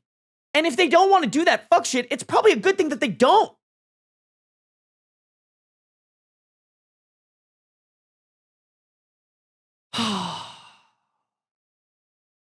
It's giving, I live in a small town. It's giving, nobody ever put me in my place. It's giving, I'm brainwashed by the Sky Daddy stands. Like, just shut the fuck up.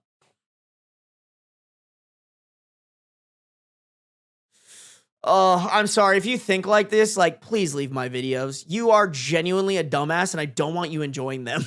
Like, please, for the love of God, I don't want you here. And you're just objectively stupid.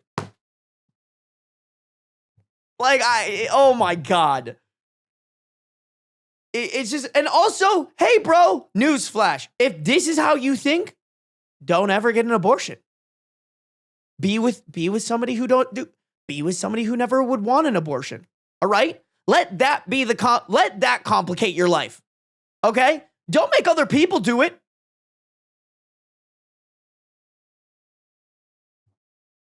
Like, why do you care so much about what other people are doing there? It affects your life 0%.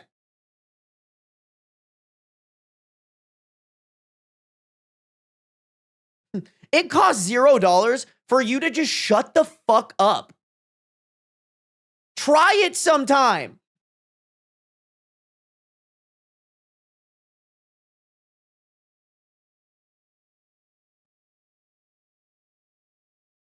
God, I just hope this person lives a miserable existence for the rest of their life.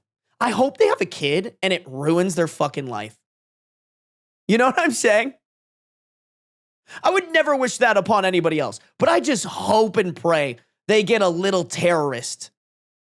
And just for an inkling amount of their, there's just one moment they were like, I wish I had believed in abortions. And then they feel bad about it. Oh, Jesus, bro.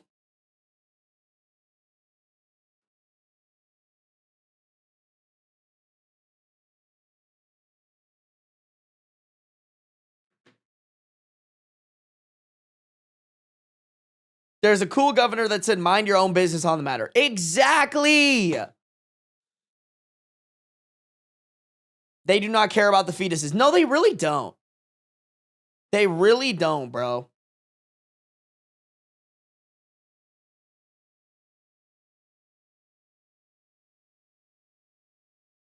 And you know this loser supports the death penalty too? Oh, dude, Miss Morgan, did you notice how he made sure to say innocent human life? Like, bro made sure. Bro made sure to specify innocent. They want to LARP that they have empathy so bad. No, for real. I've never met a pro-lifer who has the true capability to empathize with anybody.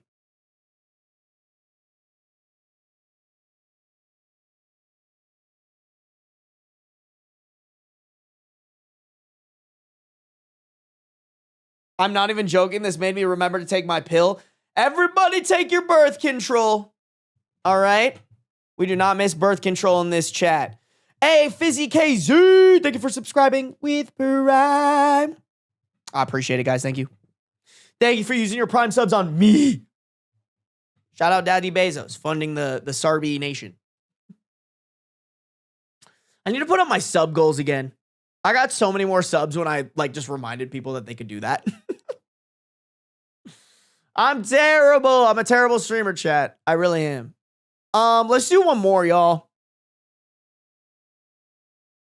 I don't want to do a back-to-back abortion one, chat. Ooh, am I the a-hole for inviting my girlfriend on an expensive vacation and expecting her to pay all of her share? Fuck it, we'll do that one.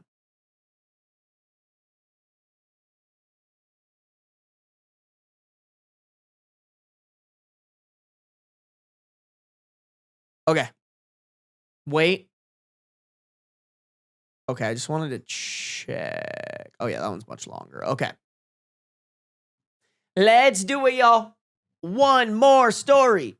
One more story. If you guys are on the YouTube, make sure to like up the stream. If you guys are on the Twitch, make sure to follow no matter where you're at. Turn on the post notifications so you can be notified whenever I go live, baby.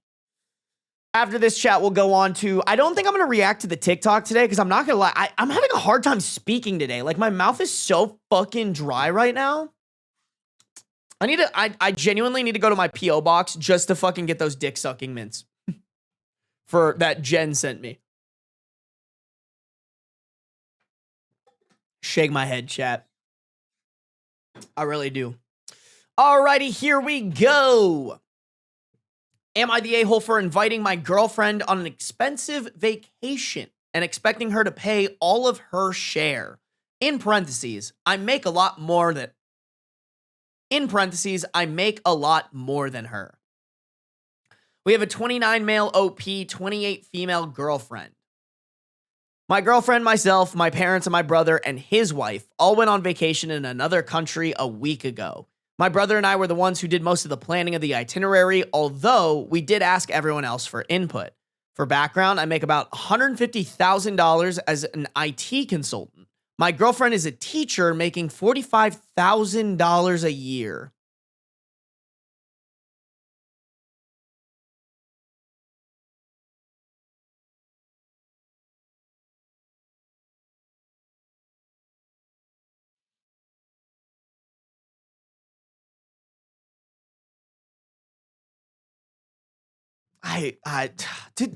Do people love their partners? Genuine question. Like, that is an unfathomable discrepancy, man. My parents are pretty affluent as well as my brother and sister-in-law. My girlfriend knew this trip was coming up and took on a second job waitressing on the weekends for several months to get ready for it. We have always split things 50-50 in the 2 years we've been together. That's so crazy to me. I mean, I guess you guys have seen my finances before. So, like, if I'm making this and my girlfriend's making this, there's no way we're splitting it 50-50, bro. Just absolutely no way. Unless she was adamant about it and she was the one who was like, no, this is what I'm going to do because this is what I want, I would never let this happen. Yeah, no, for real, Emmy, he does not like her. I agree. This is not the actions of somebody who actually likes their partner. There were a few times on the vacation when she did not go on the outings with us. Wine tasting, scuba diving, etc. She also would only eat 2 meals a day, simply stating that she was on a budget. My family does favor more high-end, expensive places. My parents thought it was very strange that she only eats 2 meals a day, although normally she eats 3. Like, God forbid you just pay for your girlfriend to have 3 meals a day. Like, that's so fucking crazy to me. I hope my girlfriend knows I will never let her. I would never do that to her. Just like, I would genuinely rather KYS or KMS. Sorry, I would genuinely rather KMS in Fortnite. In Fortnite, of course. Like, not, guys. By the way, not only because I would just not be okay with that, but also like, if my family found that out that I was doing that, they would fucking berate me, bro. Like, isn't he worried about public opinion or family opinion? Like, if it, like, can you guys imagine if it came out that I was making 3 times what my girlfriend was making and making her pay for shit and letting her go on a vacation and only eat 2 meals a day? Like, I really hope you guys would be like, we can't watch fucking Sarby anymore, bro. Ain't no way we're gonna follow somebody who acts on those broke boy activities like that. When we got home, I asked her why she skipped out on several of the outings and only ate 2 meals a day. I mentioned how I heard her stomach growling one night, and I said I was concerned about her having an eating disorder.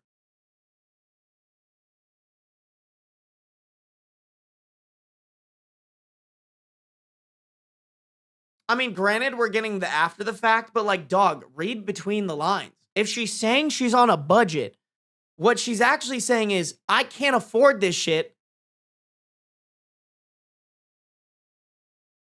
That's why I'm only eating 2 meals. Holy fucking dumb. She got teary-eyed and said that 3 meals a day wasn't fiscally feasible for her, and neither were the outings that she chose not to go on. In parentheses, she went on 3 of the 6 outings. She said she was not expecting everything to cost so much, and she was overwhelmed. She also said she doesn't know if this is going to work long-term if she's expected to go on vacations like that with people who make so much more than her. I feel bad that I did not pick up on her discomfort sooner. But we did agree to split everything 50-50, and I don't know why she agreed to come if the cost was an issue. Do you not want her to be there? Like I'm just convinced OP doesn't like her. You know what I'm saying?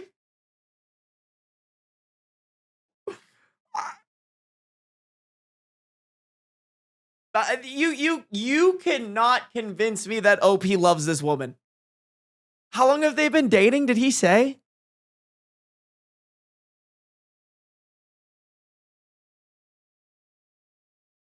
I don't think he said. Oh, wait, no. We have always split 50-50 in the 2 years we've been together.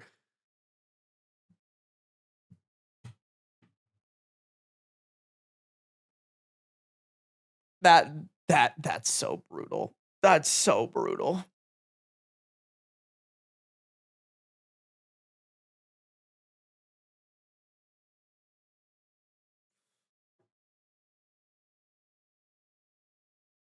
just fucking. If I ever get like that with my girlfriend, someone needs to fucking put me down Old Yeller style. Just behind the barn, bop bop to the back of the head. Because what are you talking about?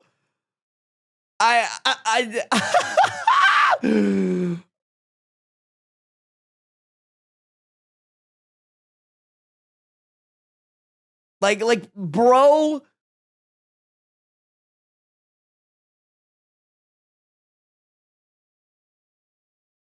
Hey, what up, Jay? Oh my God, guys, my friend Jay's in here. What up, dude? I can't imagine that, man. I just can't. Like, Sam and I have talked about when we live together.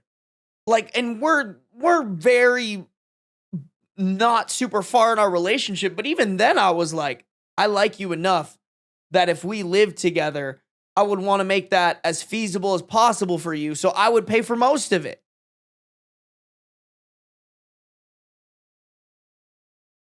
That I can't wrap my brain around this. Like, how do you not love your girlfriend enough to the point where you don't want to do this shit for her? Like, is it really that hard to he's like, "Oh, I noticed you your stomach was grumbling." Like, go buy her some food. Like, if I hear my girlfriend's stomach grumbling, like, that's the first thing I'm doing. I can't. I can't wrap my head around it, chat. Hey, Jay over on the Twitch too. What up, bro? Did he not tell her it would be insanely expensive? Fall Raven, I think he did. Because he mentioned that she got a waitressing job. Like, don't get me wrong. I think that's very admirable of her. But I think I would be like, hey, babe, while you do that, why don't we split it 70-30?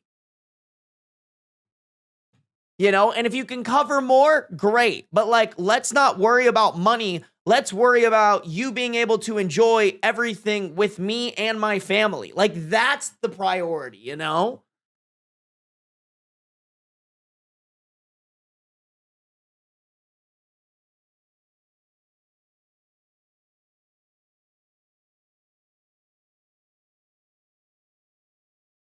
This poor woman, man.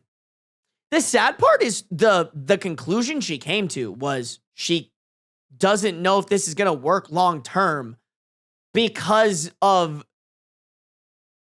the fact that she doesn't think in the long term she can go on vacations like this again. Like, it's not her being like, hey, this is low-key fucked up. My partner doesn't care about me enough to come to an arrangement together that allows me to eat as much food as I need to eat and go on and do the activities with him as my partner. Like, it's just, to me, unacceptable.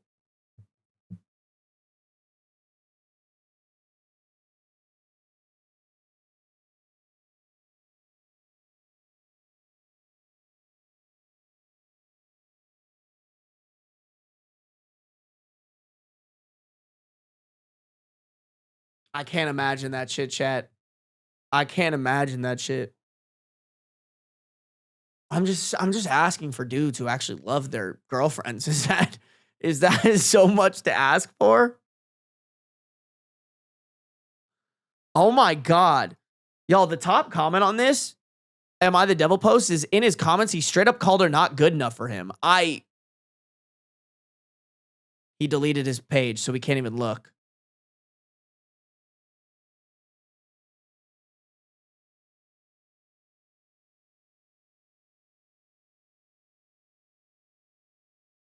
Oh.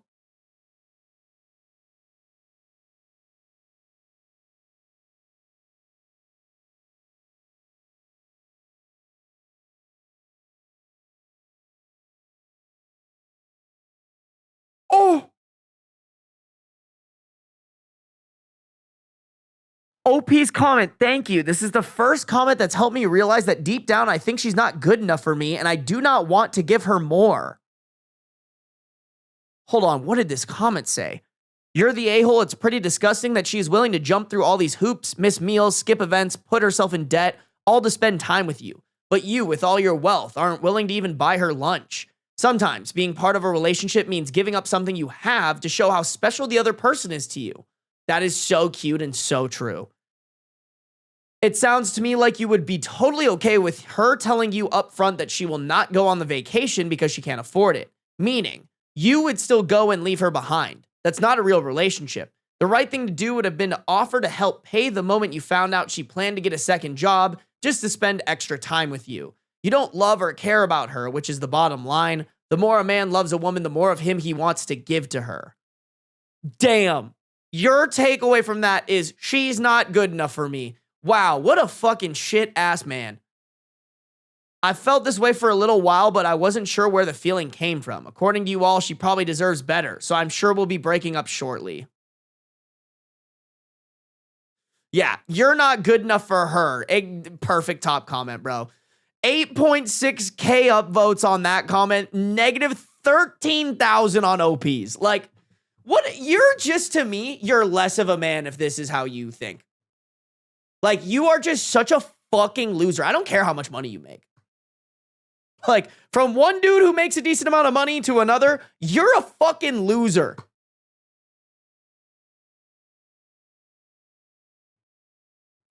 That's how I'm ending it, y'all. Like, just, oh man, what a loser mentality. Bro, is this how he's gonna treat his kids?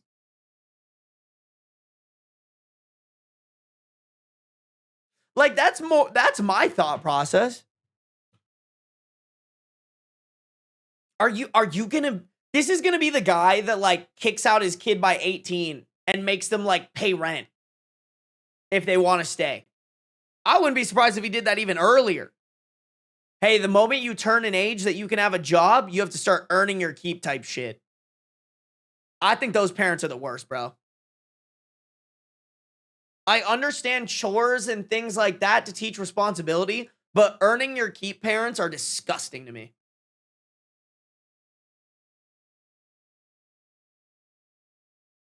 How did he get that's a great comment, bro. How did he get she is the issue from you are the issue is beyond me? I mean, I feel like you have to be a narcissist to think like this, right? There's no way that a person with with a healthy functioning brain can think like this.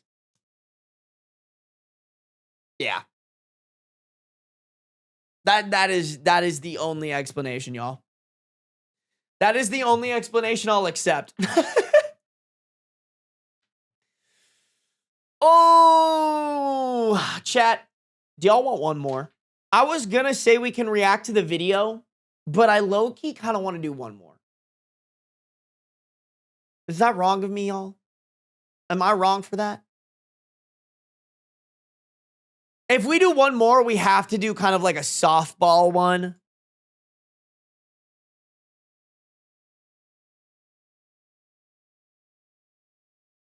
That one's too much, bro.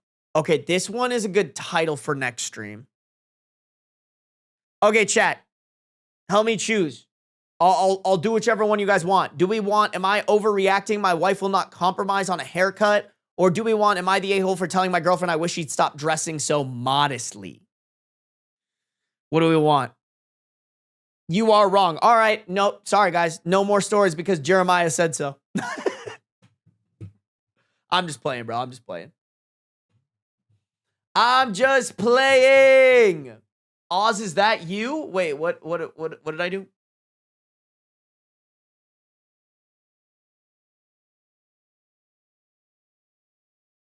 Okay, a lot of you, I see a lot of the ones for haircut. Haircut, first one. Yeah, I feel like we have to do the first one, chat. We have to, y'all. We have to. Y'all are begging. Why are we dropping so much on Twitch? What the fuck? Where are my Twitch viewers at? Y'all hate me when I do 3-hour streams for real, for real. Alrighty, chat. Don't worry. We'll get to the second. We'll get to that second one tomorrow. All right, one more chat, and then we're gonna bop into the reaction video. Okay. Okay, here we go. Am I overreacting? My wife will not compromise on a haircut. My wife and I are both not neurotypical, ADHD and autism, but we usually have a very happy marriage that has been going strong for 9 years now. We managed to handle our respective quirks fairly well in that time, but now I'm hitting a pretty serious issue concerning her hairstyle. She has always been more liberal than me, which I am fine with.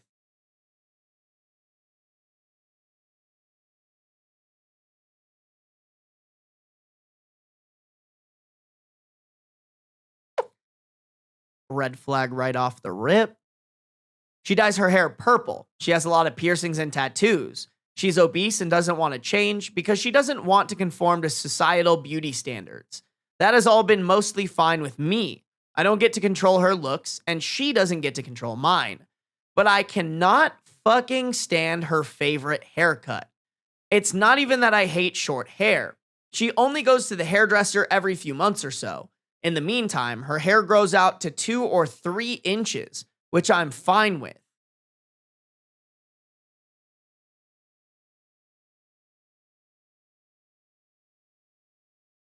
I think she would look better with long hair, but it's her decision. But then she goes to the hairdresser and it just sucks. She gets a cut that basically looks exactly like mine, but even shorter, like 2 millimeter on the sides and maybe 5 on the top. It makes her look like a prison camp inmate, and I hate it.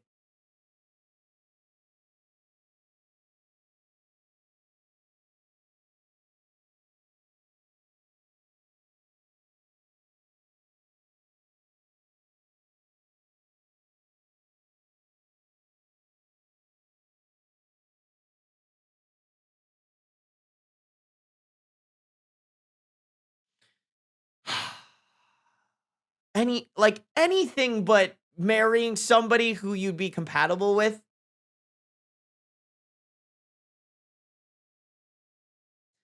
If you don't like her haircut, why did you marry her? If you don't like that she's liberal, why did you marry her? Also, I feel like if a haircut is what absolutely destroys your attraction to somebody, you probably don't love that person as much as you think you do, or at least as much as you say you do. I tried telling her straight up that I think it looks horrible and I would prefer she keep it slightly longer. I'm not asking for shoulder length or a bob or anything, just please not that horrible buzz cut. She completely ignored that and got the same cut a few months later. Good for her. I'm not gonna lie, I got pretty angry. I never ask her for anything in that regard. She can have whatever cut she wants as long as it's not this horrible one. But she doesn't care. I try to explain that this is a horrible trigger for me. The only one we found in my case so far.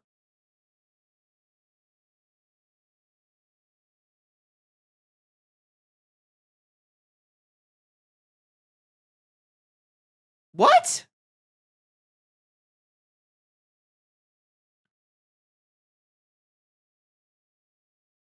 Chad, am I wrong for saying that getting triggered by a haircut is fucking insane?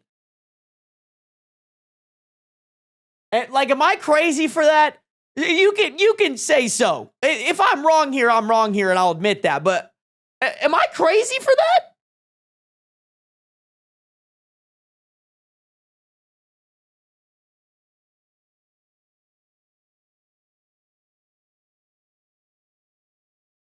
Hey, Sarby, your haircut triggers me. Become Baldby now.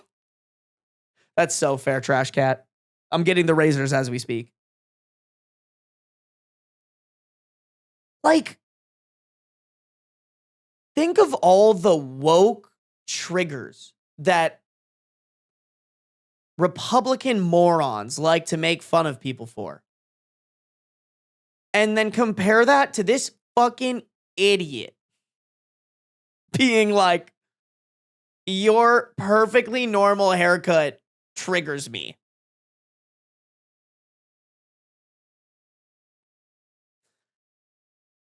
I don't know, man. To me, this is so, like, this is stupid. I don't think you're getting triggered. I think you're trying to say that you're triggered to try to manipulate her into getting what you want and trying to manipulate us into agreeing with you.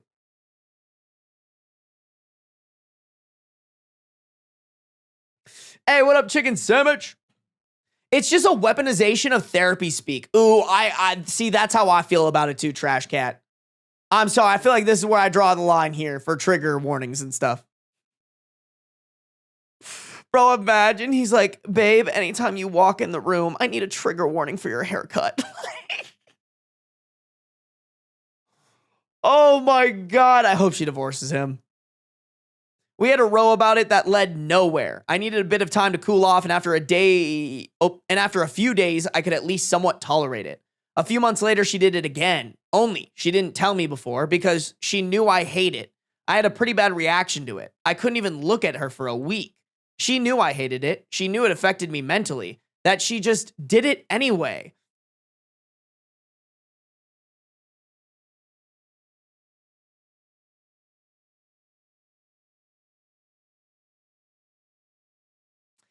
I'm getting the same vibe from that one Am I the Devil story. Actually, I think it'll be in this video. It was in a previous video, previous stream, but it's about that girl who was like, I can't handle the trauma my parents gave me. They parentified me. And it's just like her basically just wanting to be the victim in the family. Like, that's kind of the vibe here, bro. Like, he wants to be the victim so bad.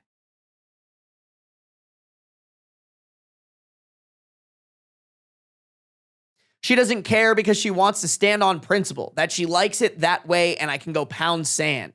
It took almost 2 weeks until I could look at her again and we made up. Yesterday, she told me she was going to get her haircut again tomorrow. It's going to be that shitty prison look again. Also, we're in the process of buying a house together right now. Okay, listen, girl. I'm talking to her. Don't get me wrong, you're dealing with a fuck-ass man here. Why are we buying a house with a fuck-ass man? I'm so sorry. If your partner gets this triggered by your haircut, I don't think you guys should buy a house together. Like, genuinely, like...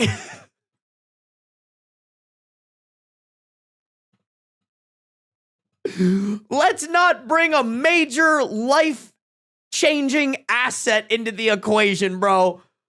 Holy shit. I'm just begging anybody listening to this who relates to this in any way, shape, or form, get a divorce, please. Don't buy a house together, okay? That's buying a house together or having a baby is not going to fix the fact that your husband is disgusted by your haircut every time you get it. You are with a shit-ass man, you need to leave him.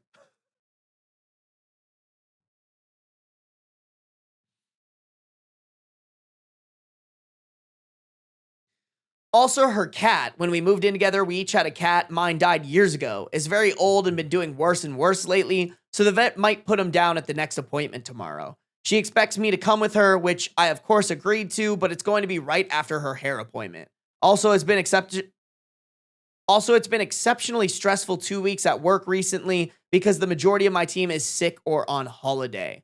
I'm just spiraling right now. I slept like 3 hours yesterday and felt physically nauseous. It really feels like if she loved me, she could pick any other fucking hairdo, and it's not even enough that she doesn't care what this does to me. She's now blaming me because me being a nervous wreck about it again, as she damn well knew exactly what happened, is making her sad. So in her mind, I'm not only expected to put up with it, I can't show any negativity and have to act like nothing's wrong or else she'll get sad. I mean, I think she's just sad that she's married to a fucking idiot.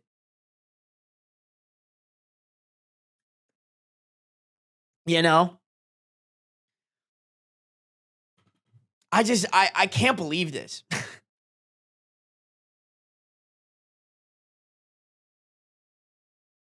Call me crazy, but I think if you can't handle your partner getting a haircut that you don't like, and that is like ruining everything for you.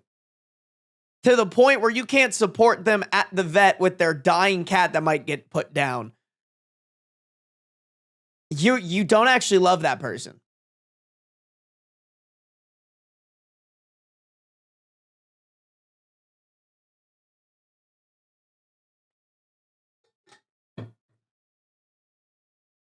I feel trapped. It's stupid to act like this over a haircut, but my mental issues are making it a huge deal. It's like fingernails on chalkboard every time I even look at her.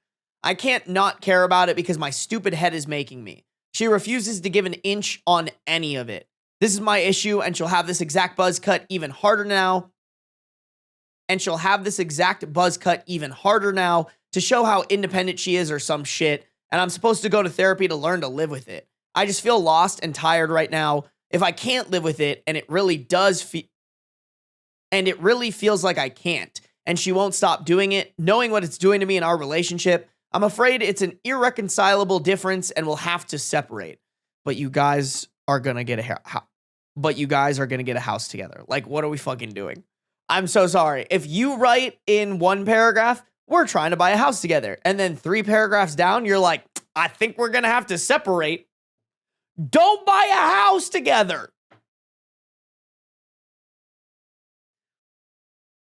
It's the dumbest reason ever, but there it is. Am I overreacting because my wife refuses to compromise on a haircut that is ruining my mental health?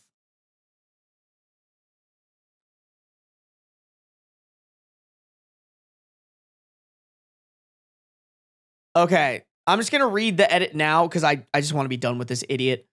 Edit, thank you to everyone that took the time to write more than insults and telling me I have mental issues, in parentheses, which isn't news to me and shouldn't be to you if you read the very first sentence on this post.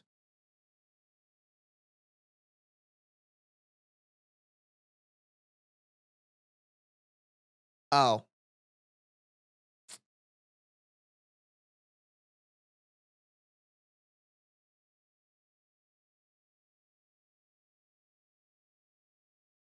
Okay, maybe I understand the autism thing.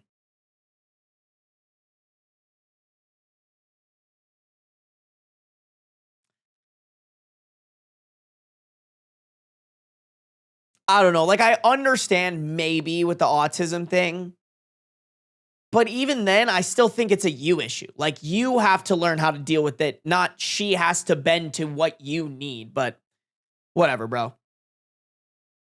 Did you forget that detail? Kind of. More that I just didn't really take it in consideration, but I don't think it changes anything for me.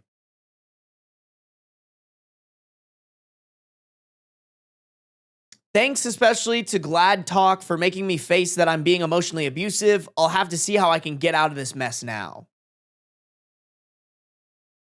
What does that mean? Like you're going to break up with them? Oh, fuck, they have all their shit hidden. God damn it. Okay, whatever. Fuck. Fine, bro. Just fine.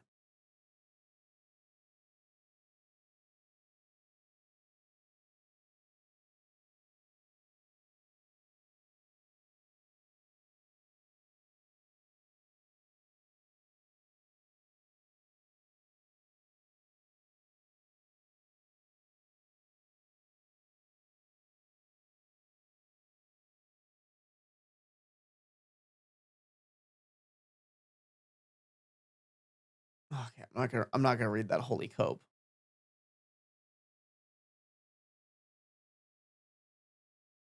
Yeah, okay, so this is kind of how I felt about it. Like, Jesus, get a grip, dude, and stop blaming this shit on your mental issues. I don't know. Maybe I'm wrong for that because like I am not as heavily on like an autism scale as like other people. So I can't pretend like I understand that. But like to me, there's just something wrong about I don't like this haircut. I'm demanding my partner change that, and then I'm gonna tack that onto my autism. I don't know why that feels wrong to me. Like, to me, it's not like, oh, the autism is the issue there. The issue is you. Like, don't get me wrong. If your autism makes that worse, fine. But, like, that still is a you problem. You have to figure out how to deal with it if you want to stay with this person. they shouldn't have to bend to your rules because you chose to marry this person and now you're going to go on this tirade about how they can't have a haircut that they like to have. Like, I just think that's all in all ridiculous. If they were doing something that genuinely inconvenienced your life, I think that's a topic of conversation, right? Like if someone texts and drives a lot and they're getting in a lot of car accidents, or even like when you drive with them, it makes you feel unsafe. That to me is something where I'm like, okay, yeah, they need to change that. But like a haircut is a fucking haircut, dude. Figure it out.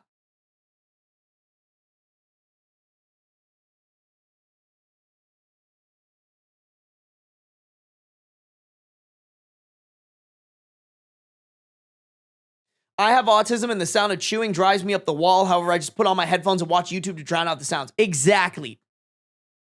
Don't get me wrong. Maybe you can tell the people in your life, like, hey, when you chew loudly, I like it just bothers me. Like, and they can just, you can't just be like, don't ever fucking chew again. You can maybe be like, hey, can you just chew a little bit quieter? Like, but yeah, at the end of the day, that's a you problem, not a them problem, bro. I just can't imagine that, man.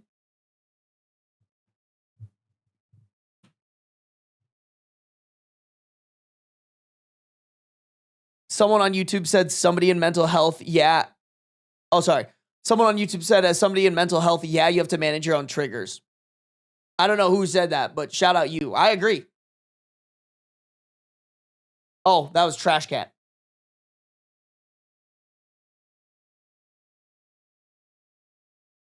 You have to manage your own triggers if you want to call it that. You cannot expect control over someone else's body. Yeah. Yeah. I agree.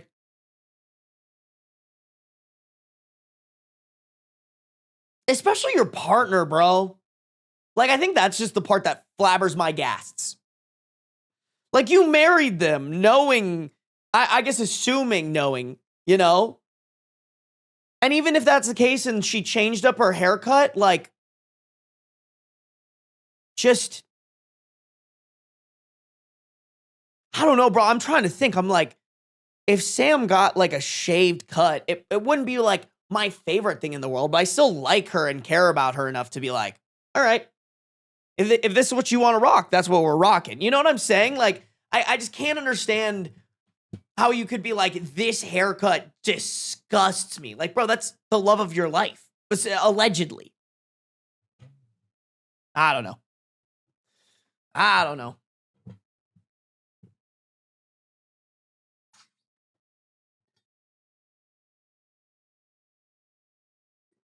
What if, God forbid, she got cancer and lost her hair? For real. Get over it and lock the fuck in, dude. I don't know what to tell you. All right, chat. We will react to this video and then we will end stream. All right, guys. Let me stop my recording for my editors and then start another recording. Why not? I actually don't even need to record this, but I'll just do it anyways.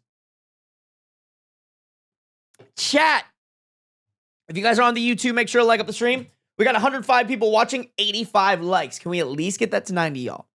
If you haven't liked up the stream yet, please do so. If you guys are on the Twitch, make sure to follow no matter where you're at. Turn on the post noties so you can be notified whenever I go live, baby. Wow, I refreshed my Twitch because I thought it was stuck at 54 viewers, and then it dropped to 50. Cool. Not going to do that again. Okay, chat, let's do it. Let's do it. We got a good video that we're reacting to today. I saw it. I like the thumbnail. Wow, and there's already people fucking copying the video. That's so crazy, man.